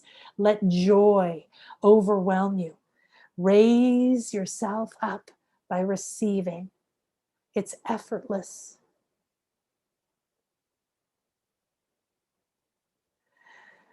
We now declare this sacred space, this sacred special temple formed and created. The crystalline structure is exquisite.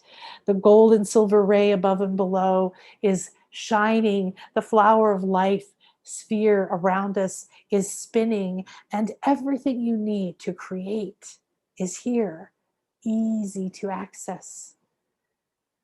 We've now created this space. They ask that you see yourself standing in this space as if you were in an enormous temple of crystal and light. And we're standing in a circle, hand to hand, heart to heart. You feel yourself holding the hand of someone else in this circle now or at some other time, because there is no time. And this silver ray goes through my heart and my hand to you, and then to you, and then to you.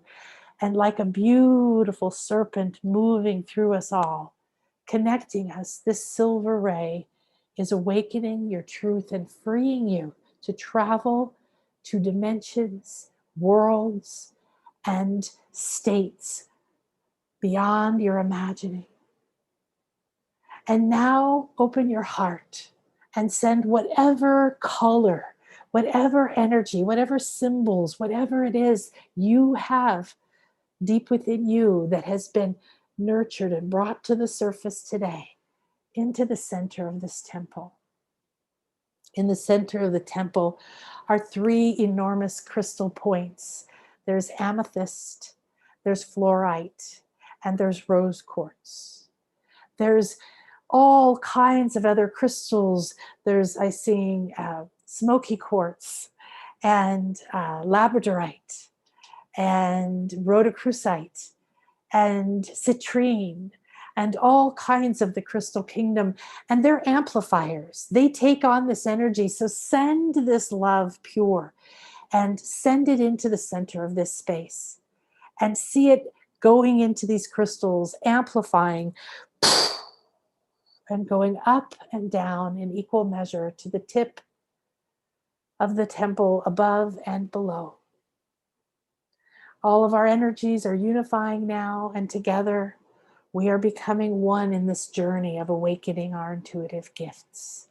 Inside this sacred space is protection, healing, love, communication, answers, solutions, energy.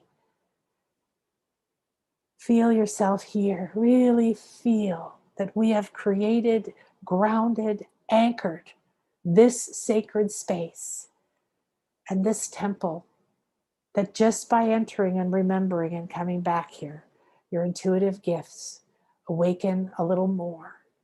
Shift, transmute, realign, log you in to new lines of communication and give you downloads and codes that allow you to trust, to see, to hear, to listen. Take a deep breath in and draw in the energies of this space.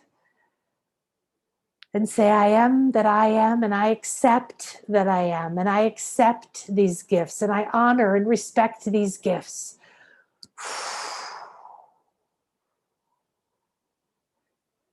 And let that be what you live, what you see.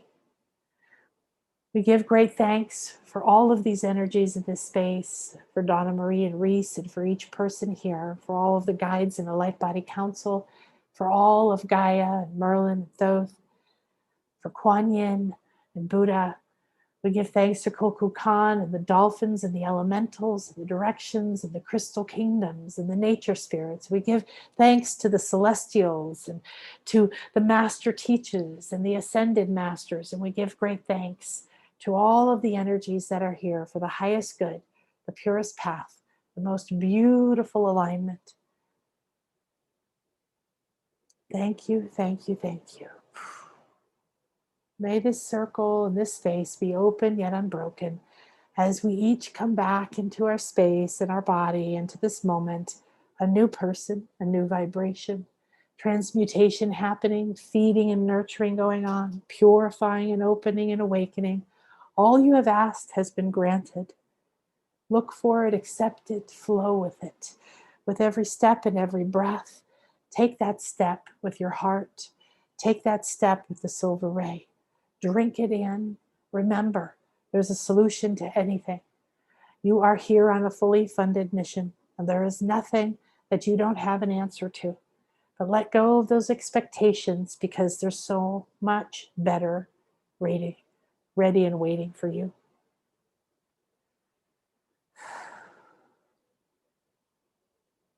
All right, everyone. Thank you so much.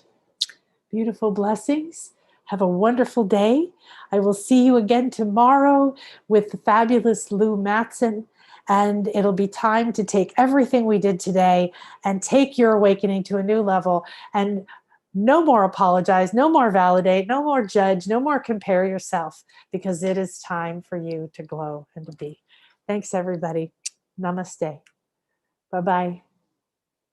Thank you, Sandra. Gratitude to you. Thank you, Jade. Thank you, Tamara. Thank you, BMT, and Annie, and Susan, and Sandra, and Purva, and Victoria, and Ashley. Thanks, everybody. Namaste. All right. Yay. So I hope that I'll see you in my angels class. I hope that you'll get the free gifts and enjoy yourself. And please give us feedback. Get on the list and send an email. Tell us what you want more of, what you've loved.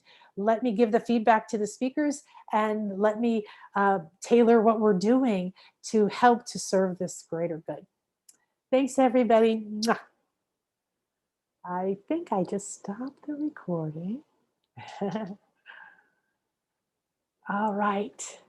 Thanks, everybody on YouTube. Bye-bye. All right. I got to ask my honey bunny how I shut this down to make sure that everything happens in the correct way.